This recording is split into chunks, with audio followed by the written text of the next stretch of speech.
you'll hear we have a lot to do. First thing we want to do is to inform you. The thing we want to do is to, we need your help. We cannot do NG911 by ourselves. We're a small group of people. A lot of folks on this team are basically volunteers. So if we work together, we can make this thing happen. And incidentally, if you already know it, Kansas is on the leading edge of NG911 in the United States of America. There are some other states out there that are a little bit farther ahead than we are, but we're catching up with them very quickly. Most have not got off the runway yet. So congratulations. That is due in a large part to your cooperation and your collaboration. So today, what we want to do is step you through some things you need to know. This is not an initial briefing that some of you may have heard before.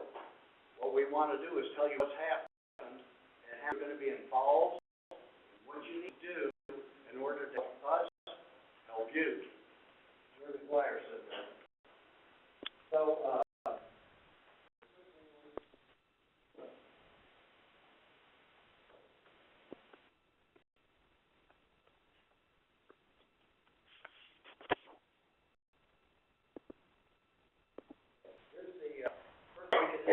the agenda. If you need the restroom, either left.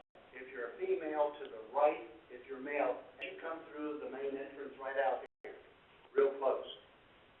Once you arrive around 11 o'clock, we're going to set it up so by 11:30, they'll be able to have lunch. So what you'll do when we adjourn for lunch is you'll go out here, take a look at the display, you're standing in line to get your food.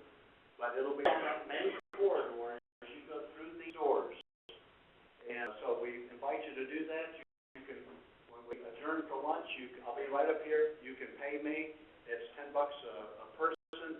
You can pay, and then I'm going to pay the caterer, which is, what's the name of them? Web? It's really good.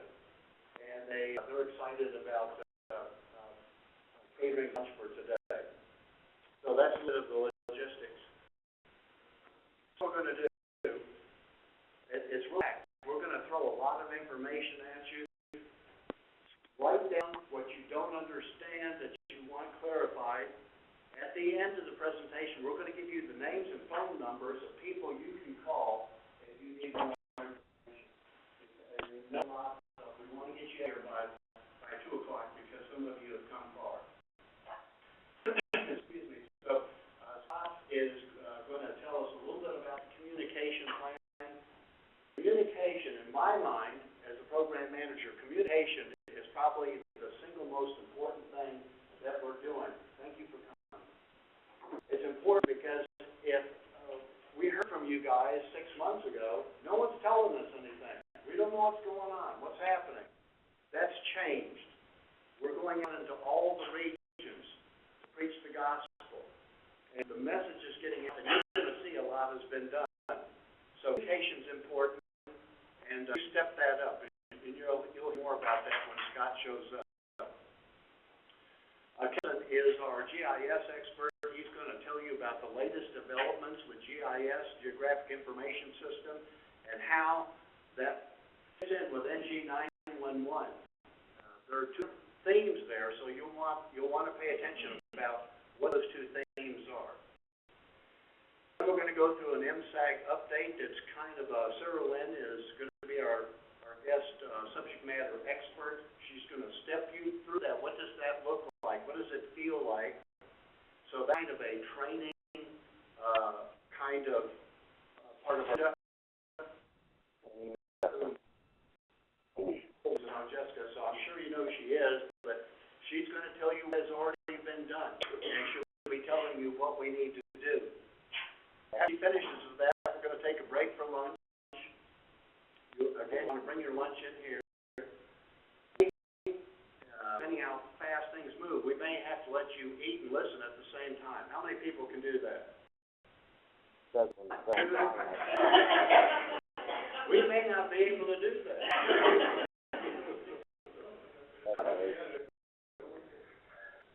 Okay. So, then right after lunch, Sherry, who's a subject matter expert about our data model and remediation, is going to step you through things you really need to pay attention to. That so don't go to sleep during lunch.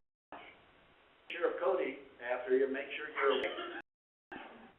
Okay. Then I'm going to share some things with you about the project management process that we're involved with. There's some you need to pay attention to that too. There's some things you need to know that are going to happen shortly.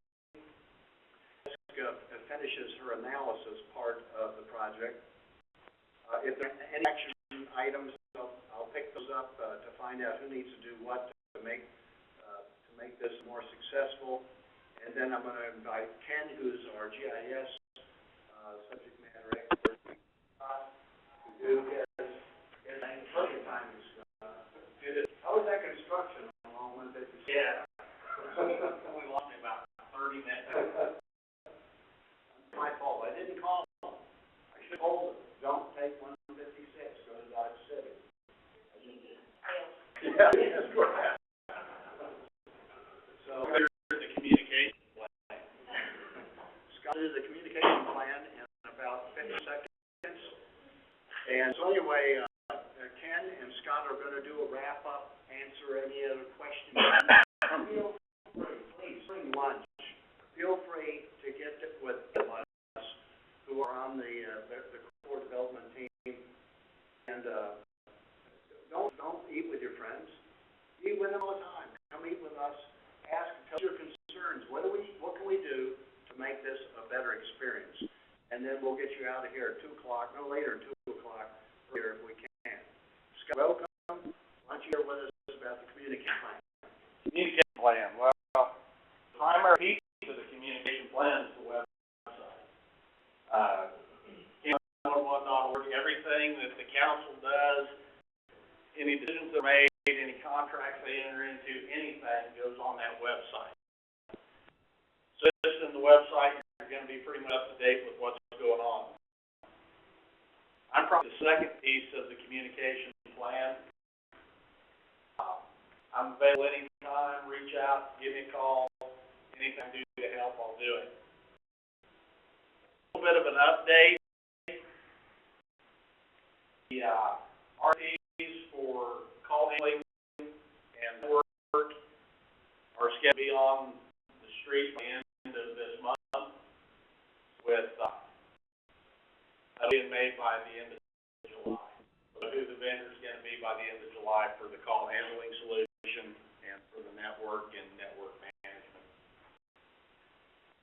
What else?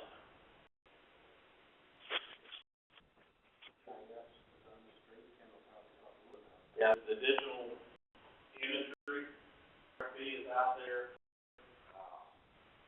They plan to have a contract award by early May on that. Is that correct? Any questions about anything doing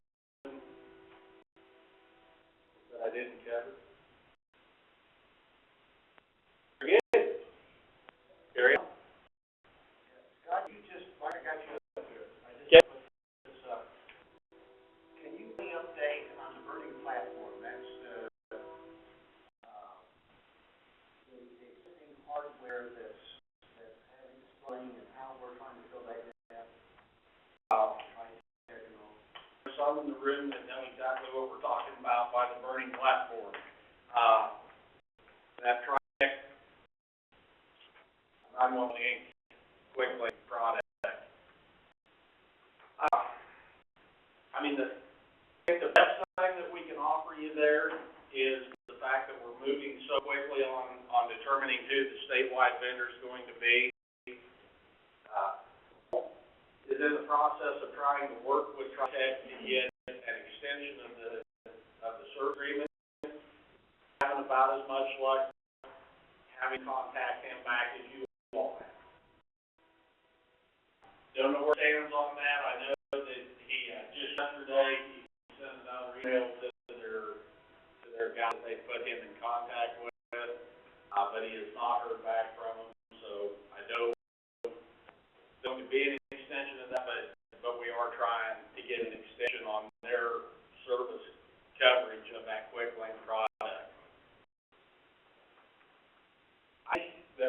hopefully quickly, customers will be our data sites. They'll be the first ones on the new network, just so we can try to alleviate that problem as quickly as we possibly can.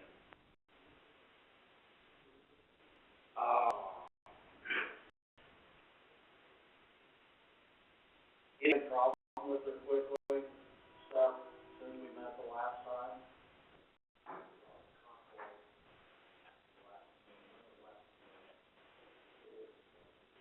Kind of luck you have getting them to do anything for you, or you can try to spread a little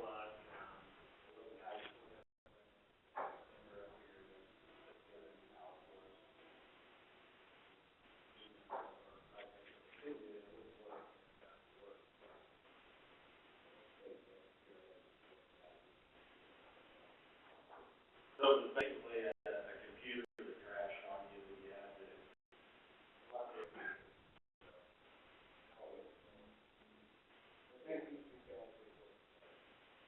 Dave, you have some problems? Yeah, we have some problems. Turned out to be our battery died and our battery backup. There was a lady that was me early. She had a router issue with trying to have a firewall.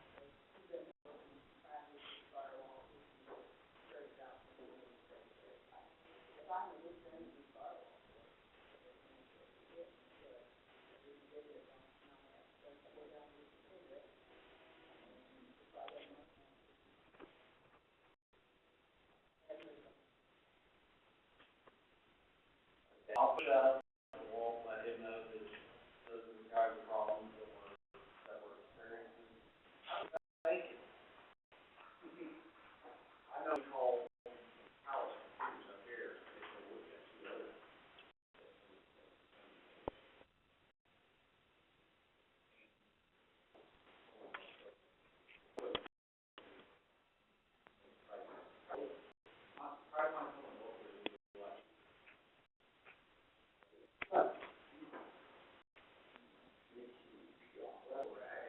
That's the business model that I'm not familiar with.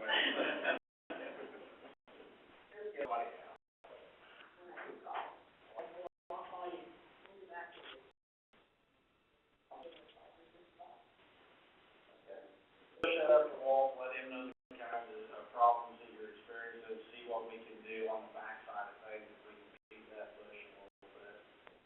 Knock somebody down. Okay. Thank you. You're welcome. I want to invite you to finish your part, I think. No. No?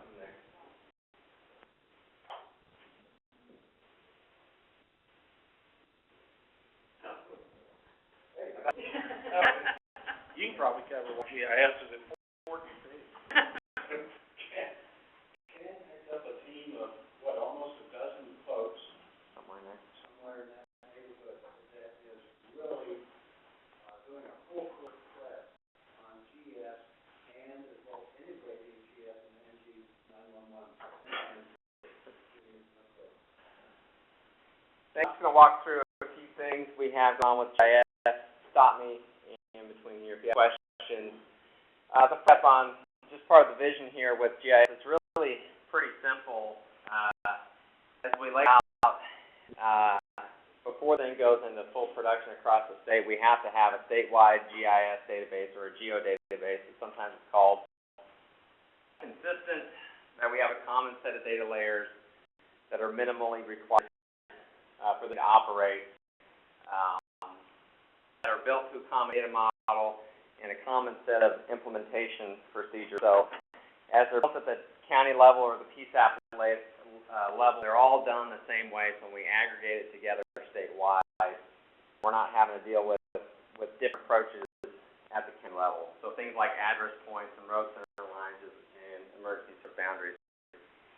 So a consistent database that's current, regularly maintained, authoritative, that we know that the data is maintained at the local level, that the answers that are derived from this database are the answers that are going to handle call routing. So we're going from a database that might exist at at the local level that's used to make a thematic map now is driving a far more important process here in NG911 call routing. Standardized, and now we're meeting in Kansas and Next-Gen 911 standard. So as far as vision, this is what we're trying to do. Sounds pretty simple in a lot of ways it is, but there's a lot of moving pieces and parts here that in our subcommittee we call Next-Gen 911 the train. It's not really a freight train, it's a speed train taking off down the track, and for us we're trying to catch up and hold on. So most of you have probably heard about the work AOS is doing. Jessica and her team have been doing a fantastic job here with analysis and remediation projects. Some call projects A, B, and C. So project A, and Jessica will go into a lot more detail here. But just evaluating the data that exists at the local level and to determine how it will fit or how it is against the emerging standards. So we know we're going to this next gen world, how the data that already exists out there match up against these new standards. Conducting that analysis and producing standardized reports, and Jessica will go into a lot more detail on those reports. Put errors in quotes, because just because things they flag doesn't necessarily mean it's an error in ways, just things that don't necessarily meet the standards that we're into a new standard, things have changed. So some locals that are starting to get those error reports now might end up that, oh my God, my data is terrible. Well, no, we're moving to a new standard. We're going to get back and a quote unquote report that flags things. It doesn't mean your data was bad. It's just now we're measuring it against a different standard. Things are going to change. Is data remediation. So fix all those identified errors or things that flagged in that process against that analysis that AOS is producing. And two ways of doing that is one, to work with a pre-approved remediation vendor, and he's on the list for ATCI, GDR, Geocom, Kimball Mapping, and RS Digital. A few of those companies are here with us today. You feel free to talk with them. As Randall said, sit down and have lunch with them. And there are funds available you can apply for funds to have one of those companies remediate your data. And we'll go into more detail on that later. You can choose to remediate your own data. If you remediate your own data, you have to remediate it again to the standard, but there are no funds available if you do your own work there. Is that right, Scott? Yeah. Okay. And then B is that, quality assurance testing, again, that Jessica will cover here, what they're doing there, but to ensure that things that were flagged here were actually corrected here. So we're just doing our own work. But this is a massive project, and again, OS has been doing excellent work here, and kind of a unique project as we're aware of in the U.S. to go through and really validate the entire state in one fell swoop here. A few of the other things that relate to this, as I mentioned in the first slide, there are a lot of moving pieces and parts of the project. To assist in the remediation process, the GIS team has been working on a remediation document, and Sherry Massey from Dickinson County has been leading much of that effort. So we have a GIS data model and implementation document or remediation document, and we sent out first public draft of that at the end of last week. So everyone here, someone in your county, in your PSAP GIS person should have received it by now. If you haven't received it, or you don't know someone who's received it, give her your email and she can forward it on to you. The back page is long. I know that some have received it because I've got a lot of phone calls saying, what is this? Probably step through page by page right now and read it, but it's really, it's a great document. It's not finalized right now. We want comment on it. Just not too many because we're in a rush. But actually, we do comment on it because we're not in final stage. But the idea behind this is that this helps. The need is really good, but there's some flexibility in the standard and how you implement the standard on the ground. So, think address points, and how do you handle address points when it comes to a duplex or triplex or an apartment complex and things like that. So this is intended to make sure all do it the same way again, so when we aggregate that data, it's much easier to bring together statewide. But I want to hear from the remedial vendors, from the counties, from the staff on, well, this looks good, except, you know, on page 10 you just got such and such, and that just doesn't work for us. That doesn't make sense. Through this, you know, call us, email. We've gone through some internal review. We've sent it out to AOS. We're also working with critical partners on the network design and the infrastructure design. We have a GIS expert, and we've sent it to him for some review. So get it out to as many people as we can. That document makes sense, and it works for as many people as we can. Be a couple things here or there that individually one county here might disagree with, but we that will be the sort of thing. It's not meant to be top down as much as it's meant to help. Sure.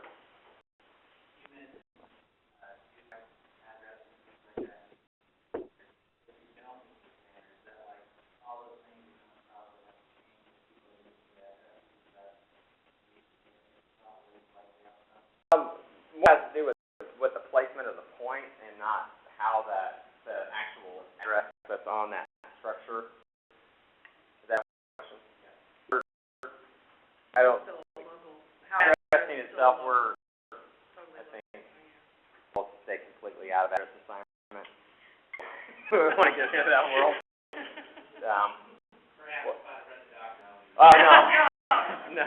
No, that's fine. Yeah, that's completely local process anyway, but more so specifically regarding the geographic location of features and where road center lines are split and why, and just those sorts of things. How many people in here, to your knowledge, have not received the document Ken's talking about? I'm just trying to get a sense how many people think you have not received it, because it could go on to somebody else. Okay, so most of you have, that's good.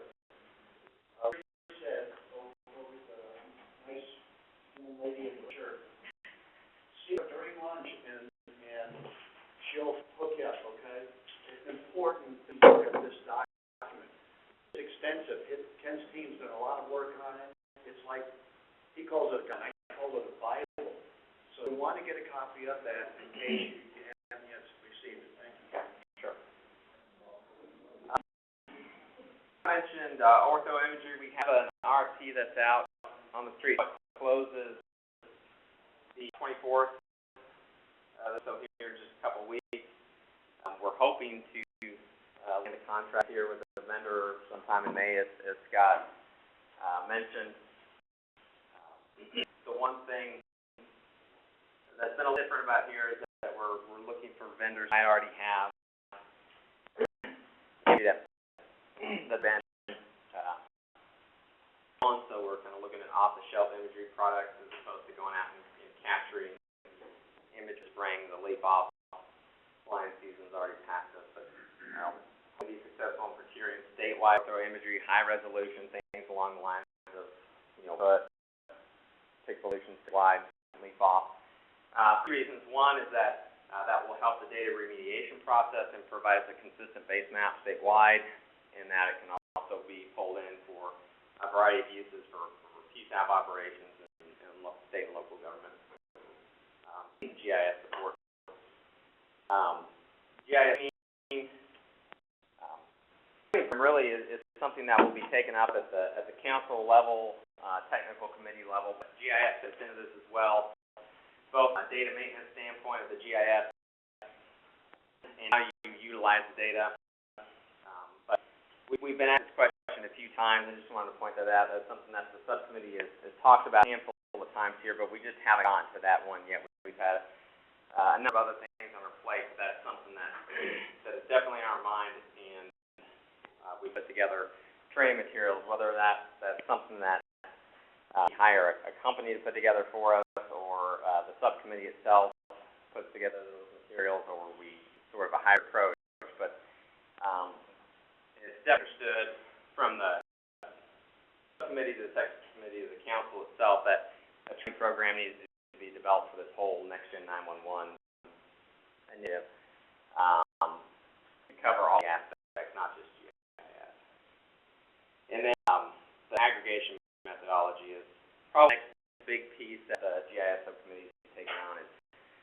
as data gets,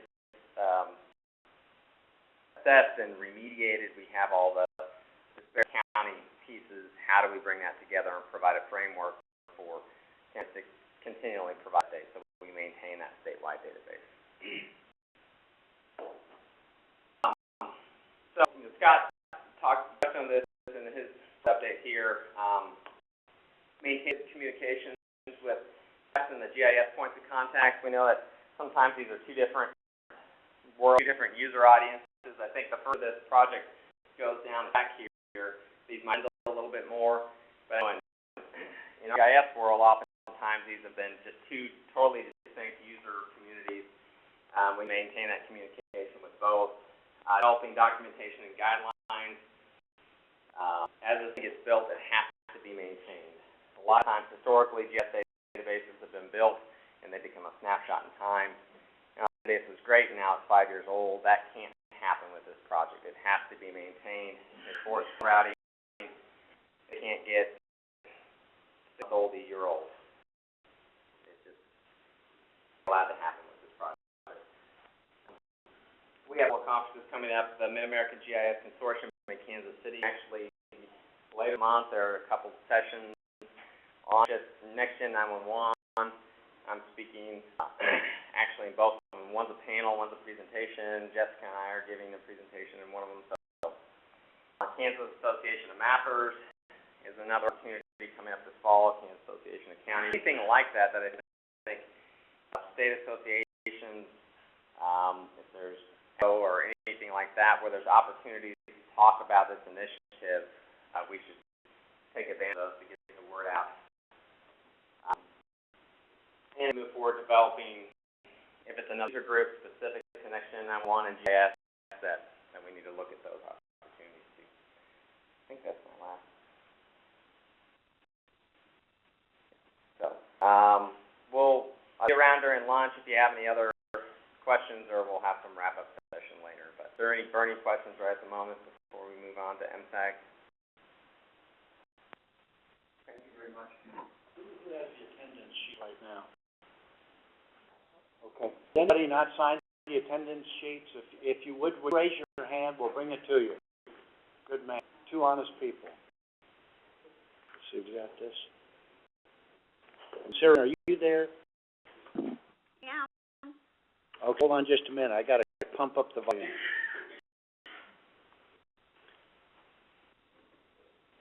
It's got on here for volume. Oh, here.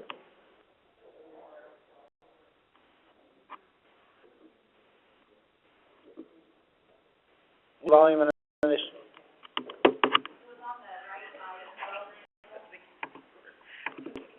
Sarah, are you there? Yes, ma'am. Okay. Unfortunately, the volume's not real high, so y'all gonna have to listen real carefully and try. I hit this. This thing says it's maxed out. Well, that's probably that can do. Yep. Okay. What we're gonna do? It's loud. Any better? Yeah, you have to talk real loud, Sarah Lynn, and the audience, if you can't hear, there are two options. A, move forward. B, raise your hand, and I'll try to repeat what Sarah Lynn says, although I have no idea what she's talking about. Somebody speak inside? Huh? Mics? Yeah. Oh, because this is not very loud. We're going to have trouble with this. Huh? We're going to do the best we can, Sarah Lynn. Okay. Hey, Randall, is my PowerPoint available and displaying? Yeah, Sarah Lynn, so you just need to tell Randall to click the next slide. Can you see the slide screen? Yes, I can. Okay. Am I on the right slide, Sarah Lynn?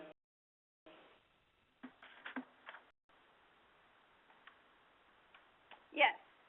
Okay. Real loud. We'll do the best we can here. If you can't hear, just raise your hand, and I guess I'll try to repeat what she says. This will be interesting. Okay. We are ready for the next slide. Okay. Thank you, Jessica. All Good morning, everyone. I'm Sarah Lynn Hayes, and I am with Mid-America Regional Council in the Kansas City metro area, and I help with MSAG and mapping issues, working with our local governments and addressing GIS, 911 folks to bring them all together to resolve issues that we have in the 911 database, as well as the map our dispatchers use when answering calls.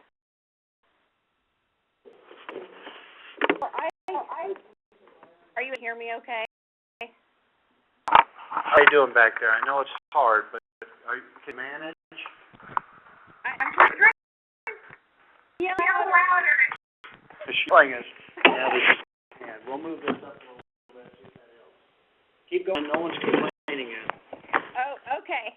Well, this topic has a tendency to not be the most exciting, so I don't want to put anyone to sleep, especially if you can't hear. So let's talk about the MSAG, the Master Street Address Guide. It's really the backbone of 911. A tabular listing, think of an Excel spreadsheet. It's a tabular listing of your street names, the ranges associated, and it's broken down by community name and your ESN or your responder information. All this information has to be validated or verified. So when a individual phone record goes through the system, it's validated against the database. Next slide, please. All right, so each individual phone company maintains their customer records. So if you're in a county or jurisdiction that has multiple phone companies, they all maintain their own records for the clerk service, billing, that type of information, and also for 911. That information is sent to the contracted provider, whether it's a local phone company, a third-party database provider that may be out of state, or in some cases, some of you may have what's known as SALI, which is a standalone database. If that's the case, then you should be managing that information in-house. Jurisdiction does have someone that they need to hub as an MSAG coordinator, and that's typically someone that has access to address information or tax records, water information, whatever it is, someone that can access or have resources available to get answers that are needed. In our jurisdiction, we have a variety of folks that are MSAG coordinators. It may be someone in the 911 center, it may be city clerk, or someone from the water department, planning and zoning. It really depends on what most sense for that jurisdiction. Also, in some cases, we're lucky enough to have one person for an entire county. So say Johnson County, Kansas, they have a lot of larger jurisdictions, but have all come to the agreement that Mark Whalen is the MSAG coordinator for the entire county. He has access to all records for every jurisdiction as well as unincorporated. And it doesn't have to just be one person. It can be a combination of, again, what makes sense and what works best for your jurisdiction. Next slide, please.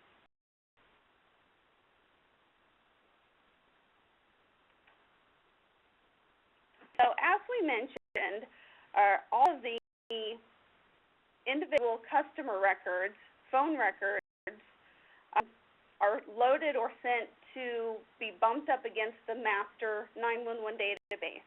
There's different terminology we use, the LE database, the 911 database.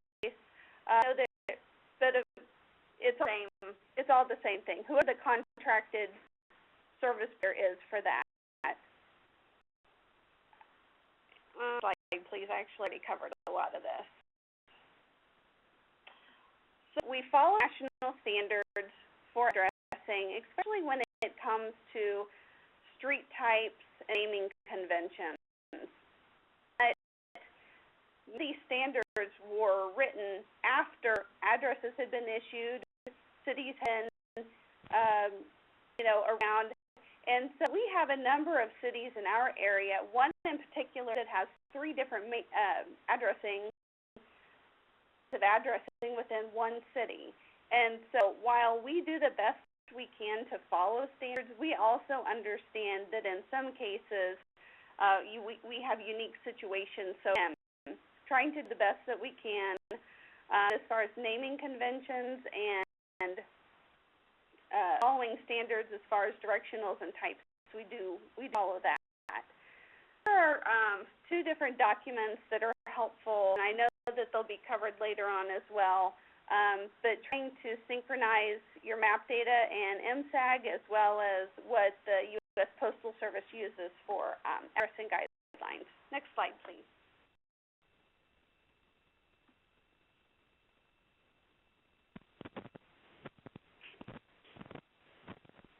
So let's get into the meat of it here. Here we have our imaginary city, and police department covers the entire city. We're going to create our own little ESN and MSAG information. So let's pretend that we have our city broken down into sections, and we do have some cities that have more than one fire department. Say an annexation occurred and there was a disagreement as far as what fire department was going to maintain, because we have some fire districts that aren't just within a city. They cover some unincorporated areas as well. So we're going to have a different fire department and different EMS here. The way that's broken down, you'll see that each jurisdiction has a community name, who is the law enforcement response, who's the fire, and who's the EMS.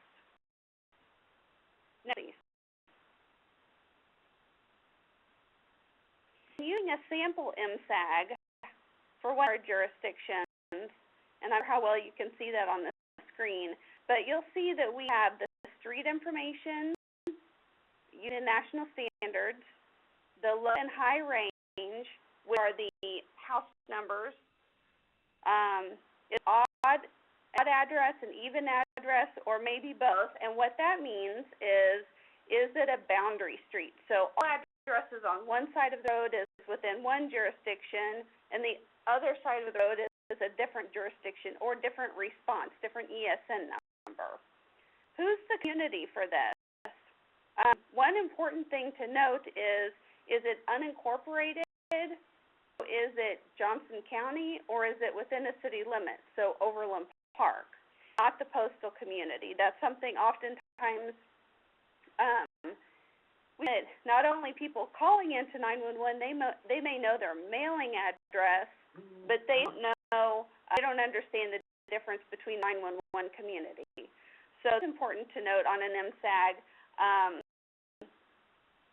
your ESN number, sometimes that's maintained by the phone company, so it would be important to get a listing of the ESNs if you don't already have it, with the corresponding information, community, PSAP, police, fire, MS that would go with that.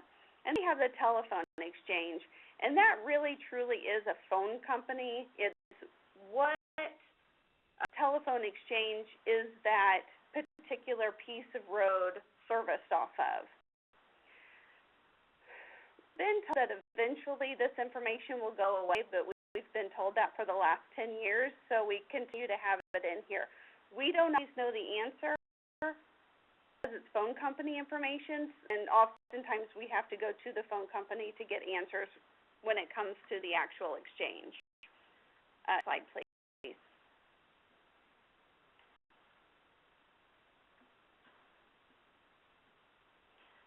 we have an example of information that would come across the 911 screen, the ALLI, which is the automated location information. We have Annie and ALLI. Annie, the N stands for number, which is just the phone number. ALLI is for location. And I'm sure who our audience is today, and I apologize for not being there, but if we have a variety of participants, I'm sorry for those of you that know what I'm talking about, but I just wanted to make sure I cover all aspects of it. So here is an example of what might come across the 911 screen, the information. So we have the telephone number. This is for line only, not wireless. The phone is registered to the service address, not the address, the jurisdiction, which is the 911 community, and what telephone this belongs to. Again, if you have multiple telephone companies within a jurisdiction, that telco ID is important to verify who do we contact if there's a problem with this phone number. What phone company do we contact if we need to have something corrected? And your emergency responders, who's the police, the fire, the EMS, and what's the ESN number associated with that? Next screen, please.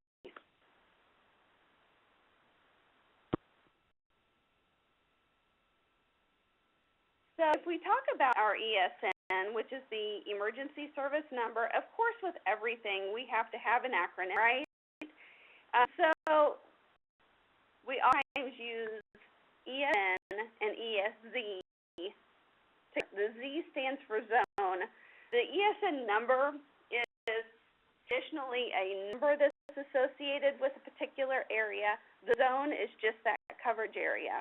We use those terms together. So let's look at this example of the ESN breakdown. And for the first one listed, ESN 1, the 911 community of Avondale, who's the PAP that answers the 911 call? So if someone within the city limits of Avondale calls 911, where does that call go to? In many cases, it's not the same where the call is made from. If you have a county dispatch that answers all 911 calls for the entire county, you're going to have multiple cities plus unincorporated. And this is the law enforcement, fire, and EMS. This information is important to maintain. Our dispatchers use it a lot so they can quickly identify who do I need to tone out or who do I need to dispatch rather than having to go process of identifying who the response would be. It's so easy to build this in. It doesn't change often, and so once you have it in there, it's helpful. When it's to the map, next screen, please. To the map of the ESN, thank you. Let's see. When it's to mapping ESNs, it's important to have your jurisdictional boundaries accurate, as well as your LOMS information accurate. So I would challenge you to go back and ask yourself, if you don't already know the question, how do you keep track of who responds to a particular area or a particular address? Using GIS data is a great way to streamline this process. So again, you can quickly identify who would need to respond. Next slide, please.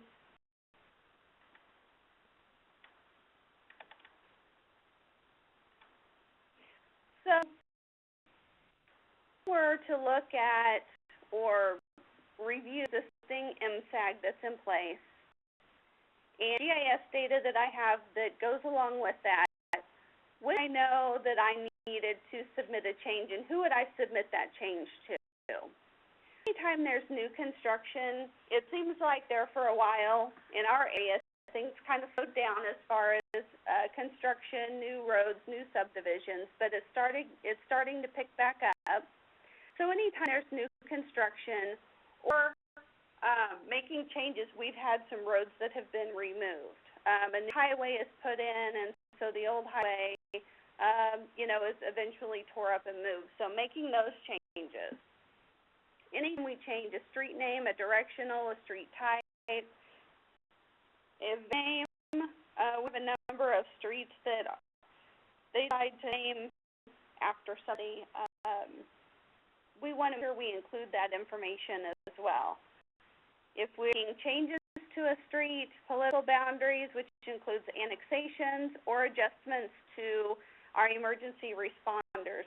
I had a volunteer fire department that closed, And so a different department, or two different departments took over and shared that responsibility, so we had to make changes to our SN information. The jurisdictional boundary did not change for that.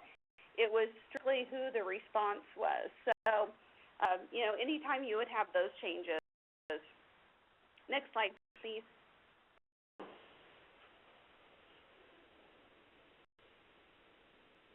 I have examples in just a minute that I'll share with you when it comes to actually reviewing your data, but I want to kind of go through this information first.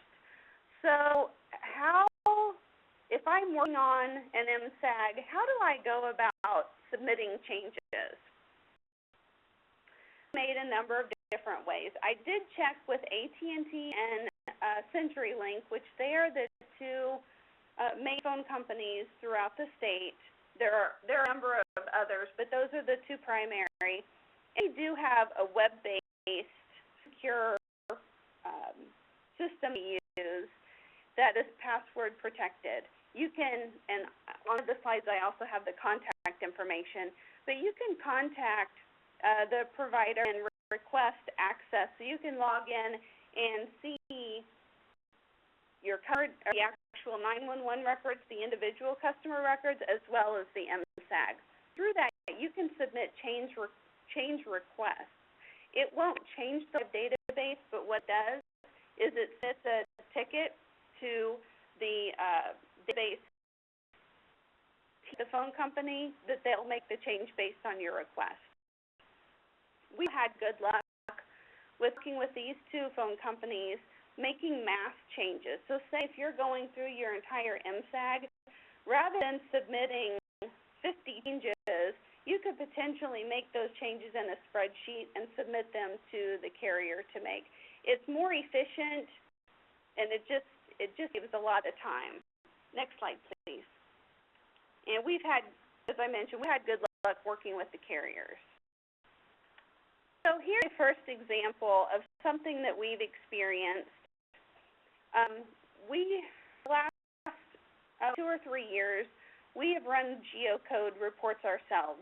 That's where we take the street data as well as the ESN data, and we compare it to our 911 database. We're able to obtain the data from AT&T on a quarterly basis. We run reports on that data so we can tell what our numbers are, how many customer records are in the database. It not only helps us to keep track of and clean up the database, but also helps us on the remittance side of things, so we can keep track of, are there any new phone companies that we didn't know about that should be remitting the 911 tax but isn't? How many records are in a database versus how many customers is that phone company saying they have? Now, that will never be a one-to-one match, because in some cases there are tax-exempt entities like local government, schools, churches that are tax-exempt. Their records should be in the database. So it's never a one-for-one, but it is a good cross-reference that we use to have. First example, in our report that we pulled, where we had a list of addresses that for some reason errored, they didn't match, we went and we looked at each individual address and we tried to determine, okay, why is this not matching and what needs to be cleaned up? There's a problem, but we haven't yet identified what the problem is. So this particular one, the ESN number that's in the map data doesn't match what's in the MSAG record. The MSAG is showing ESN 100, but the map is showing ESN 115. From there, we take a look at, we look to our resources, whether it's tax information, official addressing information at the city or county level, and we determine what it should be, and so which should be corrected. We know one or the other needs to be, so trying to find the right answer. In some cases, it may be the MSAG, or in some cases, it may be the map data. Next slide, please. This is a little bit more complicated. What we had is an individual that decided to make up their own address. Never happens, right? They're actually using 3 different addresses. One was on the north side of the interstate. One was on the south side of the interstate, not even accessible by Stills Road. So you have to research a little bit deeper, and having access to whether it's individual addresses, parcel data, address point data, street center name, MSEG, get with your utility workers, your responders. There are often times that we call upon the police department or the fire department and ask them to drive by, see what address is actually on the mailbox or on the house, what they're using, what is showing on the street sign, what information do we have available that can help us. In this case, it was a matter of the individual using a address, and had to get with them and remind what their what their correct address was. Next slide, please. An example is an apartment complex where you'll see more addresses than this, but there was a whole list of addresses, all with North Concord Circle that errored, that were in our error list. And when you see something like that, you immediately know, okay, there's something going on that is not one address. It's something that change could help with. Looking at the map data, we realized that there were 2 street segments, but they had the exact same ranges. Had duplicate address ranges within the map. So when the comparison was done, the database looked at the map and said, wait a second, which one should it go with? There are 2 that have the same ranges, the same street name, same community, same ESM. And that was a matter of making correction to the map data. We split out the address ranges to be more appropriate to where the buildings actually were. By making that one change to the map, we were able to clean up probably 50 more addresses that aired out. So in cases, one change can make correction to a number of customer records. Next slide, please.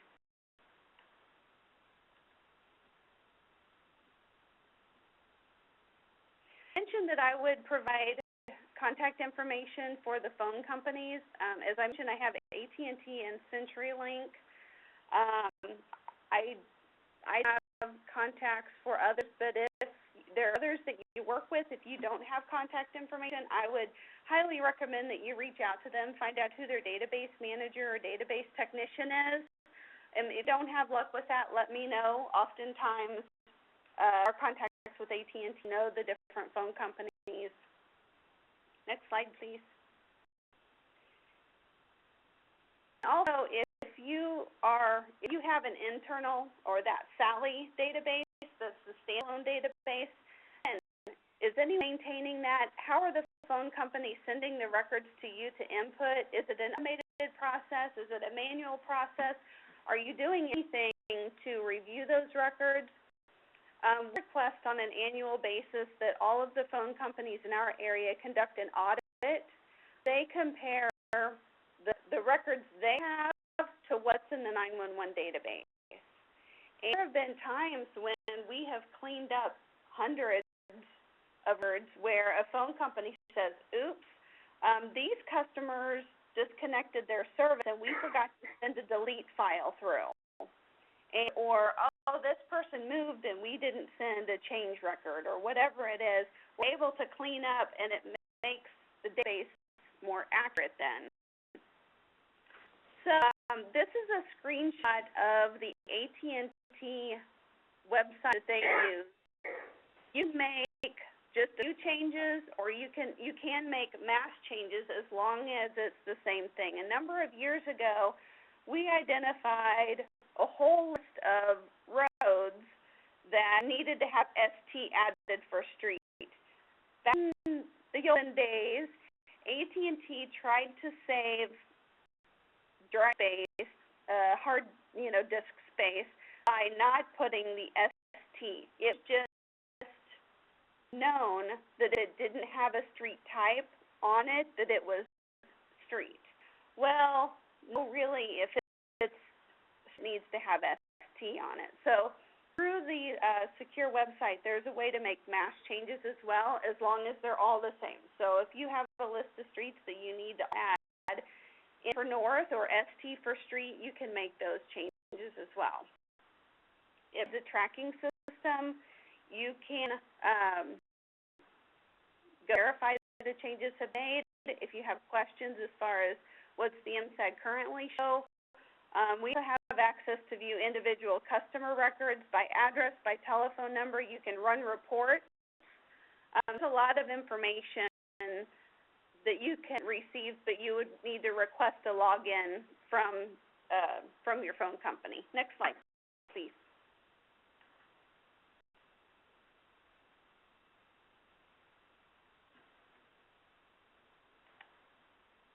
Here's an example of an Excel spreadsheet that we had worked to send, or part of one, to send to our phone companies, where we have a number of different changes to be made.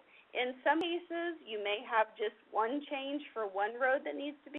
You can do that through the online, or maybe you have multiple changes within a jurisdiction. So this is one jurisdiction that we were reviewing. Actually, looks like it was a couple of jurisdictions, but we needed to make some changes to the ranges. In one case, the street type changed from court to drive. A jurisdiction or SN may need to be changed. The main thing, whatever you do, be consistent. Communicate with your phone company so they know what the changes are. Worst thing to do would be to just go into a spreadsheet and start making changes without identifying what those changes are. Because then you send that on, and if it's not a different color, there's no note, it's not highlighted, they go line by line, field by field to try and identify what's different. So it's important to really be clear what you want to change, what needs to change. Now, of course, the phone company would prefer you to use the online system if you have a handful of changes, but we've had good luck using Excel spreadsheets when we have, if we're working an entire community, it just is easier for both ends to do it that way. Next, please. Once you submit a change, whether it's through the online or through a spreadsheet, and they say that it's been completed, it's important to independently verify that those changes have been made.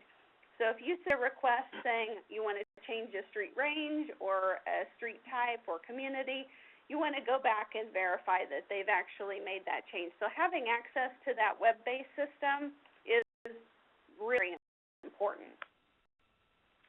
So, having the MSAG is important to accurate database. It's important now so that if one of your citizens calls 911, the correct information displays and the information is plotted on your map properly. As well as in the future when we look into next generation 911. I've had some people ask, well, why do I need to clean the MSAG up now because it might just go away in the future? Well, that's not necessarily the case. We'll talk about that in a minute, but synchronizing your data and having it as clean as possible will help your folks now. As a reminder to dispatchers, or go back and share with your dispatchers, errors need to be reported if a 911 call. Oftentimes that's how we recognize that there's an issue, not just when we're viewing the database, but also when errors are reported to us. So if no address or no record comes through on a call, incorrect address, the community or ESN is wrong, a call routed to the wrong agency, anything like that should be reported to the dispatch supervisor, follow whatever protocol they have, and submitted to the phone company or to the database provider to make that correction. And that we try to push to our dispatchers is we can't fix it if we don't know about it. And what kind of liability would that hold if you an individual that called 911 for the first time and the information was inaccurate, you knew that it wasn't accurate, but you did nothing to correct it, and they called a second time and the information was still not accurate. To me, it would be so much quicker, easier, faster to just clean it up than to have a delay in response. But coming from a public safety background and, being in dispatch service for almost 2 years now. So, something that we really try to remind our dispatchers about quite a bit. Next slide, please.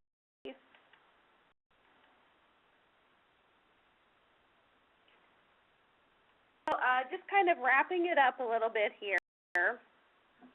Mentioned that the MSAG map data need to be in sync, and that some people say the MSAG will go away. That's really not the case. I like to say the two shall become one. The MSAG will be absorbed into map data, but you will always need to have a list of valid addresses within your jurisdiction, a list of the streets.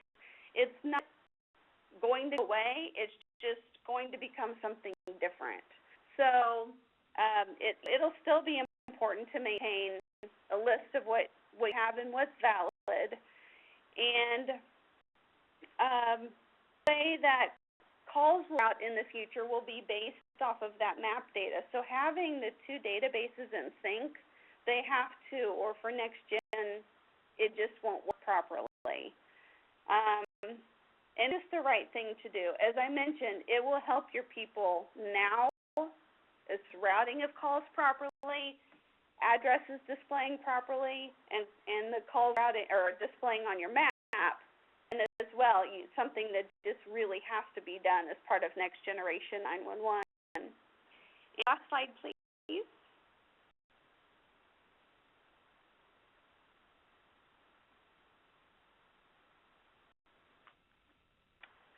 So, we all need to work together. How does it all work? Someone calls 911. The call is delivered to the PSAP or the 911 center. It dips into the database to back location information. That 911 database is verified against the MSAG before it can even go into the database. Of course, the data is important because we're going to be plotting 911 calls and trying to find people and save lives. So it all really is kind of a circle of life, you might call it, and important to all work together. So I hope you were able to hear me, and I wasn't just sitting here talking to myself. And any questions? Thanks, Sarah Lynn. Sarah Lynn is 911 manager for MARC, Mid-America Regional Council, and we appreciate so much of sharing it. I know I've learned a lot through this tutorial. What questions do you have for Sarah Lynn?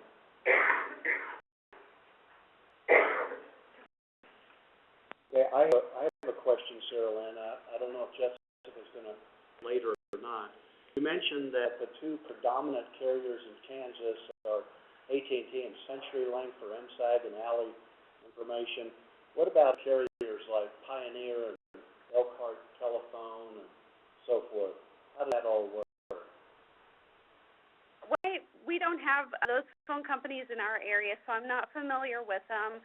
But I would hope that you would have a relationship, the local, jurisdiction would have a relationship with those phone companies already. If not, it would be a great time to do that. Ask who's responsible for the 911 database and get in touch and explain what's going on and what you need, see what they have available. If they don't understand what you're talking about, I would be happy to speak to them, or, Jessica could talk to them, whoever.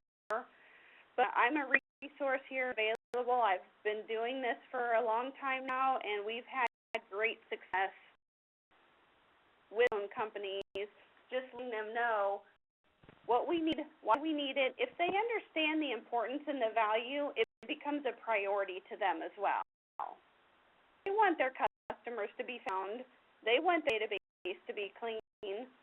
And there, of course, have been a few companies over the years that are a little bit slower to come around, but just, stay with them and help them understand why it's important. And hopefully, eventually, it will light fire under them to get things going. Thank you, Jessica. Tom Vick from Pioneer is here. Tom, thank you so much for coming. Tom Beggs with Pioneer. Tom, do you want to weigh in on this?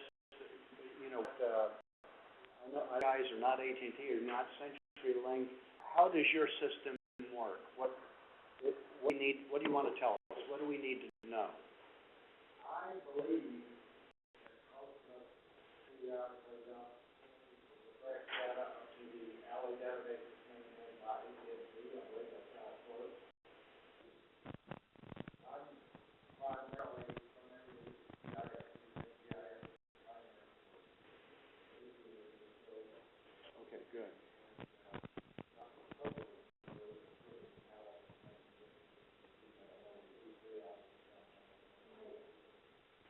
Thank you, Tom. At our company, we have several small providers that AT&T handle their database. And we have majors of the MSAC go to AT&T to fix those things. If there's a problem and one of the phones, like one of the phones that you manage, is a part of that, AT&T communicates with you then, or I have to communicate with you directly if it's a major problem, but we have to get things together. That's how it happens in our area. How many maintain your own alley database? Yeah, about 12 people, Sarah Lynn. Okay. Well, if you are maintaining your own database, and there are a lot of folks that do, the question you need to ask is, am I maintaining it? What am I doing to work with the companies when they have adds, moves, changes? Am I doing anything? Am I providing the information back to the carriers to conduct an audit? That's something that they should be doing. Do you have a way to export the data so that a comparison can be done, with this project? So ask yourself, what are processes, and is there anything that could potentially be improved upon? Because those of you who are maintaining your own MSAG data, do you download that or upload that or something to another carrier, or you just hold on to it? Hang on to it? And the company sends you, as they add a new customer or something, they send you that record, you add it to the database.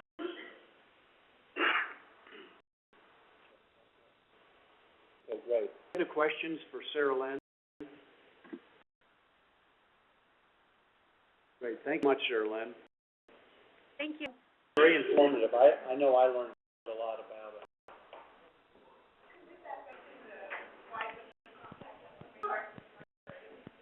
We're going back to another slide for just a minute.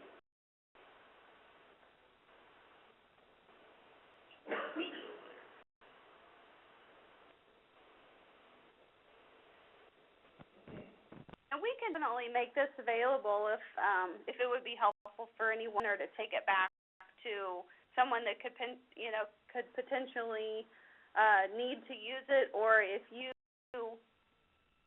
have an MSAG coordinator that couldn't make it, I'd be happy to cover it with them over the phone, or just what I can do to help. I'm available.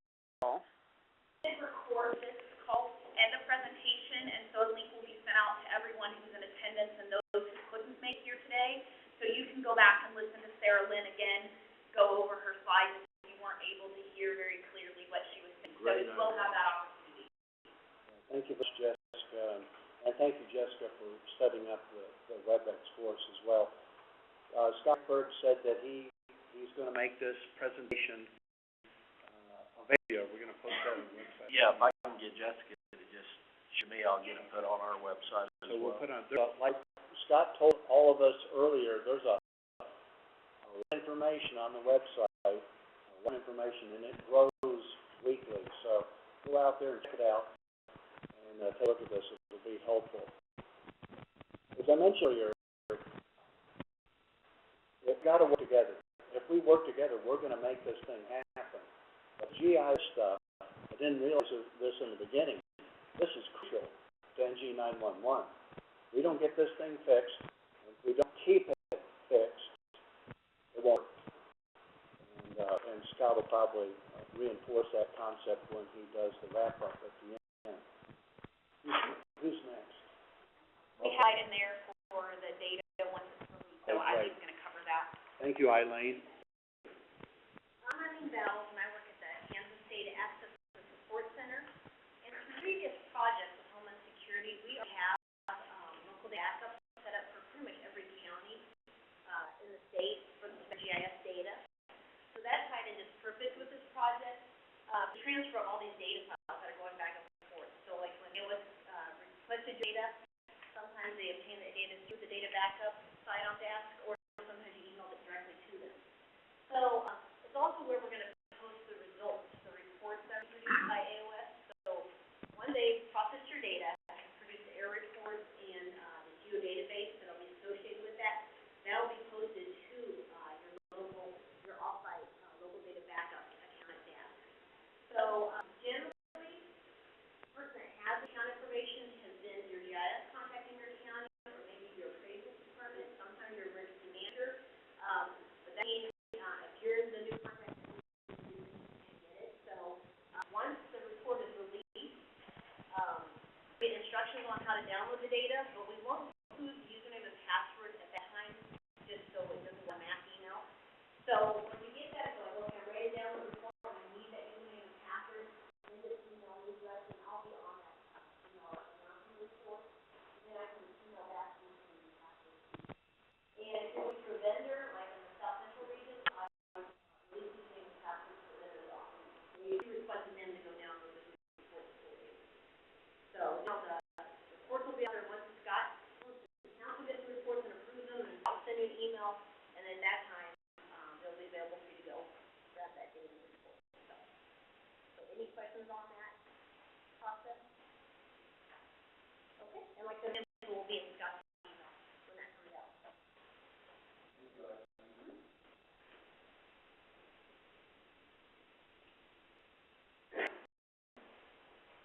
Jessica Fry is with Alexander Open System, and she's going to give us a stamp of where they are and what you could expect in your future. Thank you, Jessica. You're welcome. Okay, I passed around a sheet of paper, and on the sheet of paper actually is going to give you definition for each tab within a spreadsheet that you'll get for gap analysis. So if you'll go to the next slide, the next one after that. So what do you see in region 2? Well, region 2, we've reviewed all the camera data, so that's the appraiser's office data that we analyze against the streamline files. We have the data analyzed at this point, and we're putting together the report. The reports are about 50% complete.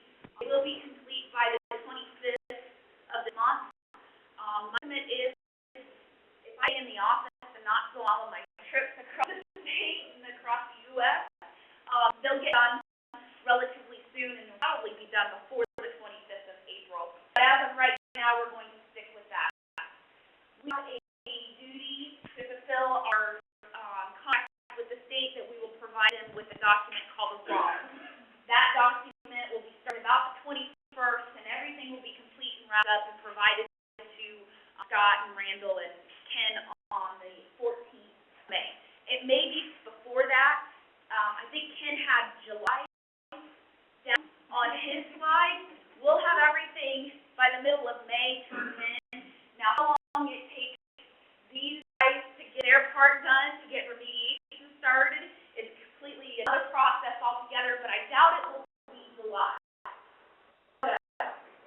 I'm on vacation, so. Is it going to be permanent, Scott? It may be. Okay. Go to the next slide, please, Randall. Okay. So I want to describe the reports, and one of the got ready to supply that information back to the jurisdictions, we had a phone call with them and kind of described what the reports would entail. We probably will do that again in the South Central or Southwest region, like we did with Region 1. But I just wanted to give you just a brief discussion on what your reports are going to contain. So really, you're going to get a couple of different things. You're going to get the GIS data back with marked within the GIS data itself, so you can bring it to your GIS software and look to see where those errors and quotation marks are. And you're also going to get a Microsoft Excel spreadsheet. In this spreadsheet, our intent was to give the jurisdiction something that they have to be a GIS professional in order to look at what the problems are with their data. So that's really why the state chose to do this Excel spreadsheet. I have example county in here. This is actually county in Kansas, and it is AC for their roll-up. I'm not going to tell you what county it is. Basically, what we have is we have what errors are, then we have what is the county bill layer name, what did you provide us, what was the name of it. The next column is what's that crosswalk into the need data layers, and then the following column is the number of errors. Okay. This example doesn't have anything but numbers and then in the number of errors, but some of you, when you get error reports back, are going to get something that says like 0 star by it. What we've done is if we run across little things like, for instance, we couldn't do something on specific records because there was a geometry error. I know those of you on the 911 side aren't going to know what those are probably, but what it is it couldn't really figure what it was, okay? And so geometry error, it errors out because it's not going to let us check it. So simply by fixing the geometry error, you may be able to go back and look at that and it may be okay. We also have some things where, for example, some of the Point Street Center files, they'll have ESN field in there, ESN left and right, but there's nothing in there. We have a Street Center file that has no ESN on each of the records. So we'll put little symbols in there and we'll let you know at the bottom what those errors are. So I want to talk briefly about each one of these, and I have Randall go through in a minute, but don't advance yet. One of the things that we looked at was duplicate features. It means it shares the exact same location on the Earth's surface and contains the exact same information. Okay? So we have found in a few instances where streets have been duplicated. And believe me, it's not a difficult task to do that. I think every GIS person in the room probably has had duplicate features in their data. But it's not easy to find if you're just visually looking at it. So we run some tools to find those. So those on things like the center line, the site structure point, ESN or ESE boundaries, county boundaries, and municipal boundaries. Also look at things like overlaps. And overlaps are basically what overlaps, okay? So you have two street center line files and they don't line up end to end and they overlap each other, that's an overlap. And we tell each one of those an overlap. Not only is it the street center line file, but all of your boundary data gets that run on it too. So for instance, if you have fire district A and fire district B, and fire district A and B overlap each other, so you have structures, homes, areas in both fire districts, it will be in this report. That's the way it's supposed to be. Perhaps two fire districts are supposed to respond to the same area, but I doubt it. Okay? We also look at gaps, and gaps are the same way. Gaps are those areas that don't have anything in it that are supposed to. If you have fire district A and fire district B, and you have this big, huge hole between the two, who responds for those two areas? There's a gap there. There's no information. That will stop the next gen system when it comes to call routing, right? Because it doesn't have any place. They don't know what that's for. We also get overhangs on the road. So some overhangs are valid, right? We have those roads that they go for quarters of a mile and they just end because there's no road there, right? We all have those. In order to make sure that we're looking at every single one of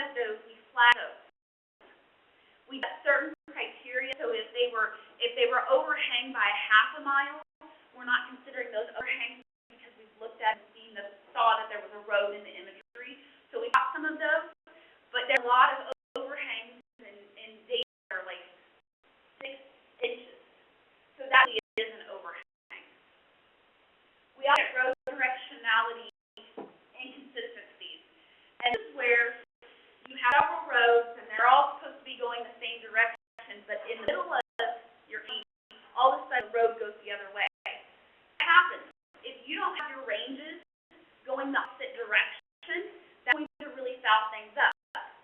So we did go back and look to see that if the ranges were backwards, which is kind of a thing to do, but there are some cases of that. We just those and say, hey, you need to look at this inconsistency in the road directionality.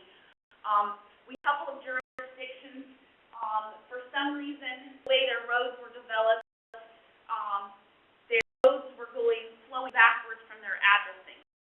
So that also is noted in the table. Intersections, there's more than just intersections of roads, okay? All our roads are supposed to be split at intersections, but our roads are also supposed to be split at other things, like our district boundaries, our ESN boundaries, our EM boundaries. Any place where there may be a change in the information in the table, they're supposed to be split. So we look to kind of tell you where those are supposed to be split. Now, look at correct ESNs, and this is purely based on your ESN boundary and what happened there. So we run a tool that looks at all of the address points to ensure they are contained within the correct ESN and flag those. So if you have no ESN boundaries, we don't run this check because we have nothing to check it against. Okay? Our ESN boundary misalignments, you can see here that this jurisdiction had an A for not visible because there was nothing to look at compared to the ESN. They didn't have a fire district boundary, they didn't have an EMS boundary, or a law enforcement boundary. We don't have any of those boundaries, we have nothing to check it against. Okay? We'll look at road name inconsistencies. This jurisdiction, all across this jurisdiction actually had pretty good data. But its inconsistencies are those cases where state highways are notorious, or U.S. highways are notorious for doing this. The roads all have the road name of the U.S. highway, let's just say U.S. 56. They all have U.S. 56, and then for some reason they change to what the local name is for one second, and then they go back to U.S. 56. Well, some of the way we have to have standards. This is the prime name, and this is the secondary name, and the standard, correct? The primary name is whatever the addresses along the road are on. In our county, for example, Highway 18 is HWY 18. That's how they used to address it when they did it. All stuff goes in the road alias there. Right. So road alias table is something new, and I think it's going to be very beneficial to the local jurisdiction. Yeah, we're going to cover that. So we have all of those that look like road name inconsistencies, and we take into account those road names that change at city boundaries, our municipal boundaries, right? Because our roads typically change as they come into cities. There's a different name, and then as they transition back to a county name. So we did that to account. We do an inside versus street sign file synchronization. Not hugely depth because what we found, this is the highest percentage we've gotten in each jurisdiction at 91%. We have a lot of jurisdictions that are at 10, 15. We have one jurisdiction that was at 0. So there are some errors in our inside versus our street sign file that we really have to work out, and that's why I'm glad that Sarah really talked about that a little bit ago. And instead of telling you all the errors, because most jurisdictions there are thousands of records, I'll tell you here are 10 ideas of why your data didn't match. Amazing enough, some of the stuff is as simple as it should be a one-word street name, and somebody's made it 2 words in one database. Bluebird, blue bird, or blue bird, 1 word. So some of them are very simple type of errors in that data. We looked at the TN alley synchronization, and we geocoded these against the address point.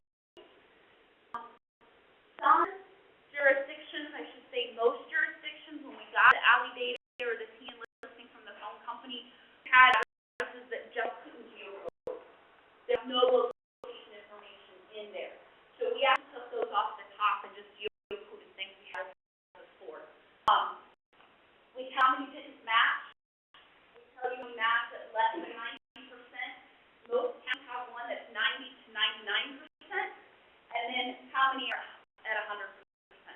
I think the jurisdiction was pretty accurate. 90 points is not very many. We then tell you what the missing GIS data layers are, and Sherry's going to cover more in depth this information, but we don't tell you in this overview sheet what's recommended and optional, right? Optional? Yeah. Something like that. We don't know what those are. Like the municipal division boundary and neighborhood boundary, those two data layers that we may never use in the city of Kansas.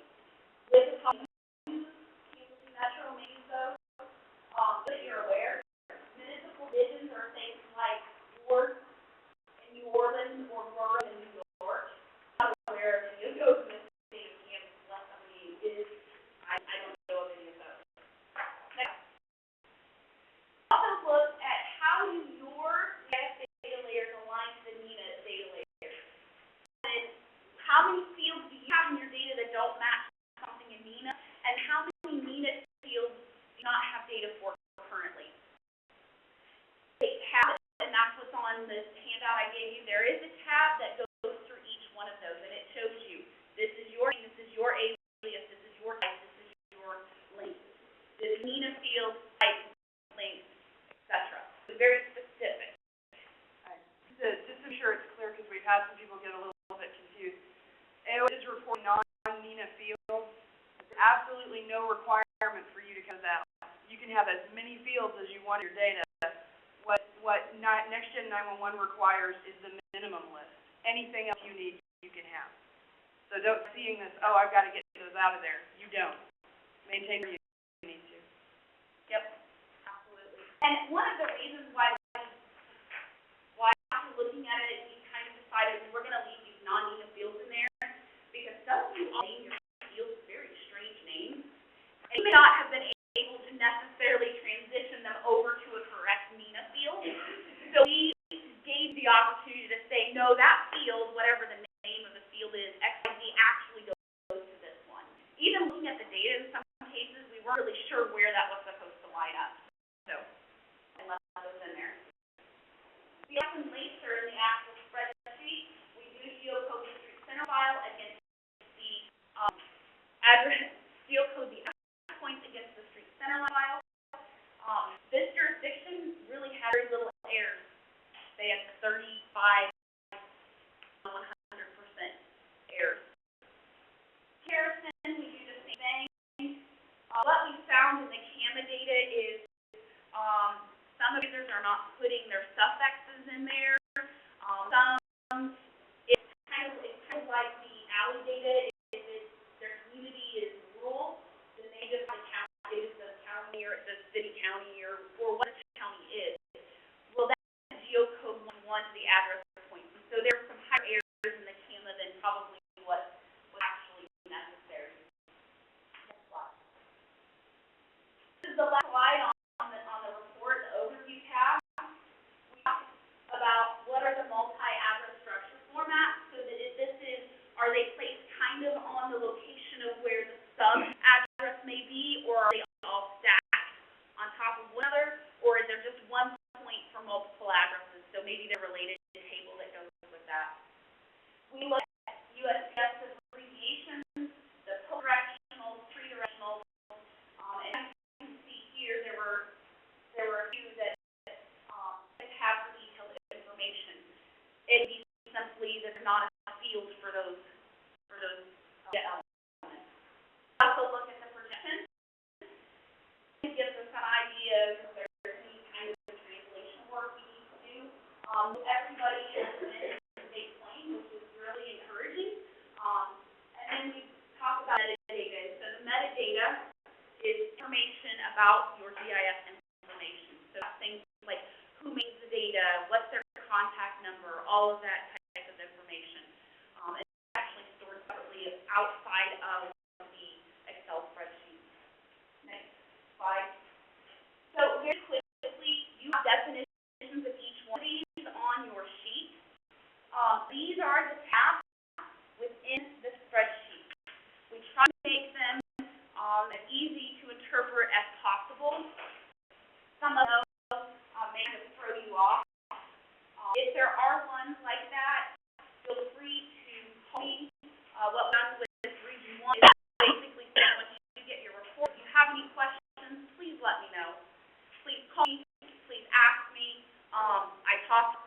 yesterday, and they weren't really confused about the report, they were just trying to figure out, how do I figure out if I can do this or not?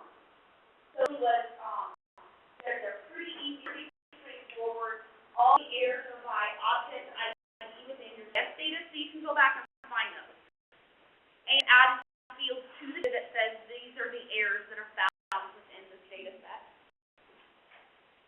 And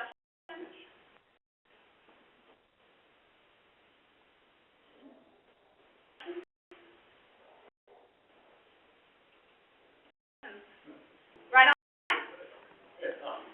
Am I right? Thank you very much. As you can see, AOS, Alexander Open System, has done a phenomenal job. On the first slide that Jessica showed, they've already finished Region 1, South Central, and they're going to go into their next step. I'm going to talk a little bit about that after lunch. Doing a great job, Jessica. Thank you. Scott? Quickly, customers.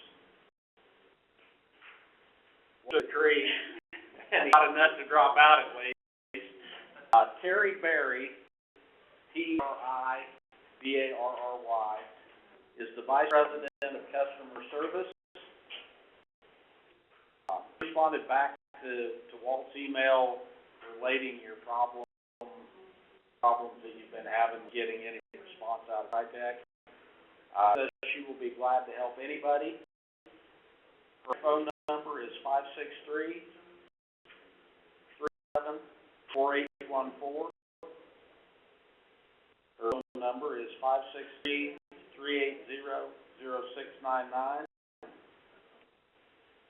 And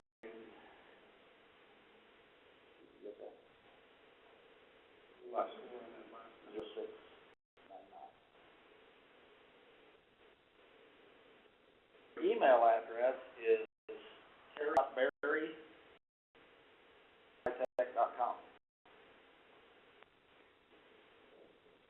Hopefully it'll get you some response. It's fairly high up in the company, maybe that will be a little more effective. Good news. Thank you. Did everybody get that contact? That's super important for some of you, and probably important for a number of others who may not be dealing with failure, but are close to it. Okay, here's what we're going to do next. We're going to lunch, but before we go, here's some things you need to know. Number one, this conference facility normally has a fee attached with it. Thanks to Donna Waller and her team who manage this area, they have waived that fee because we're dealing with public safety. If you would, as you see Donna out in the reception area or maybe walking around, would you tell her how much you appreciate them letting us use this facility? What you need to know. For those of you who are late, you need to use the restroom. They're to the left and to the right of the main entrance when you came in. Go to lunch. I'll be sitting down here. You're welcome to pay me. It's $10 a person. And then you'll go out through these doors down the hall, and the food should be set up there. What time is it? It's after 11:30. That's perfect. So that you'll serve yourself down there. If you would, bring your food back in here. As I mentioned, I'm going to ask you, please sit next to somebody that you don't know. Let me tell you something. No one knows anybody. This is really important. Really important. We don't get out here very often. You have some folks here that are subject matter experts. This is a great time to get with them and ask questions. If we don't answer, we will find the answers. Not only do we have AOS here, but we have some of the remediation vendors. We've got RNS Digital. Raise your hand, Bruce. Stacy, we got you here from GeoCom. Anybody else with remediation? Oh, they're good. So, if you want to talk remediation, that's going to be coming up very quickly for you folks. I'm going to talk about that after lunch. You got here, probably most of you are tired of talking to him by now, but he's still here, and he'll talk to you. got Ken and his team. They're GIS, experts. You'll want to spend time with them, so please take advantage of this opportunity during lunch to do that so that we can answer your questions. And, we'll get started. We'll let you eat a little bit and then go to work. Sound good? We're gonna leave the bridge up, but put it on pause, I think. Yes? Right out this hall, they ask if you can come out this door, down the hallway, and then around. Is that set you up, want them to pay as they come back in? No, these people are honest. I got people who'll get arrested if they don't pay. Okay, Go out that door to get your food, go out that door to use the restroom.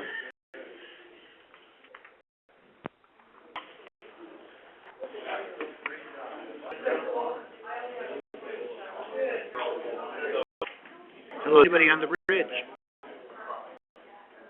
I said here. This is GDR. Is there another person?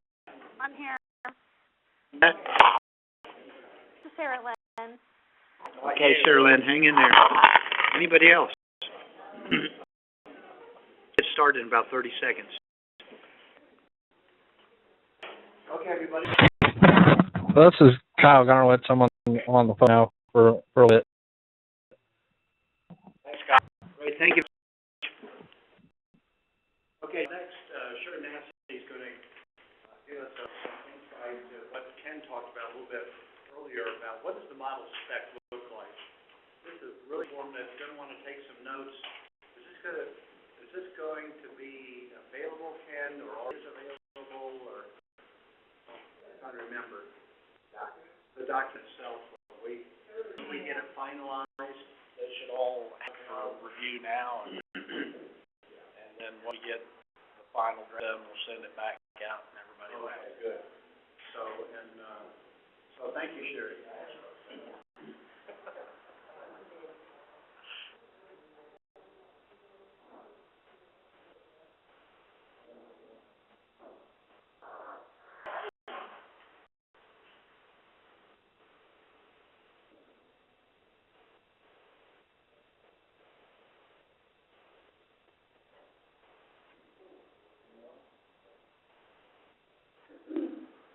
One of the today is the Kansas Next GIS model and the remediation guidance. It's a big document that we put together after taking a look at the NENA draft standards for what GIS data ought to look like.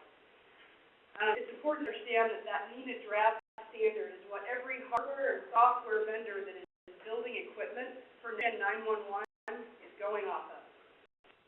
So it's not just a good idea. Unfortunately, it's the law. In some places, I like a couple of them, it's kind of a little problematic. With all of those people stepping forward using that standard, we have got to get our data needed. When we look at it as a committee, we realize that while it was a very good document, it had a lot of good information in it, it also has some areas where I could remediate my data, I could fix the gaps identified by AOS. You could read our data and fix the gaps identified by AOS, and our data still wouldn't work together.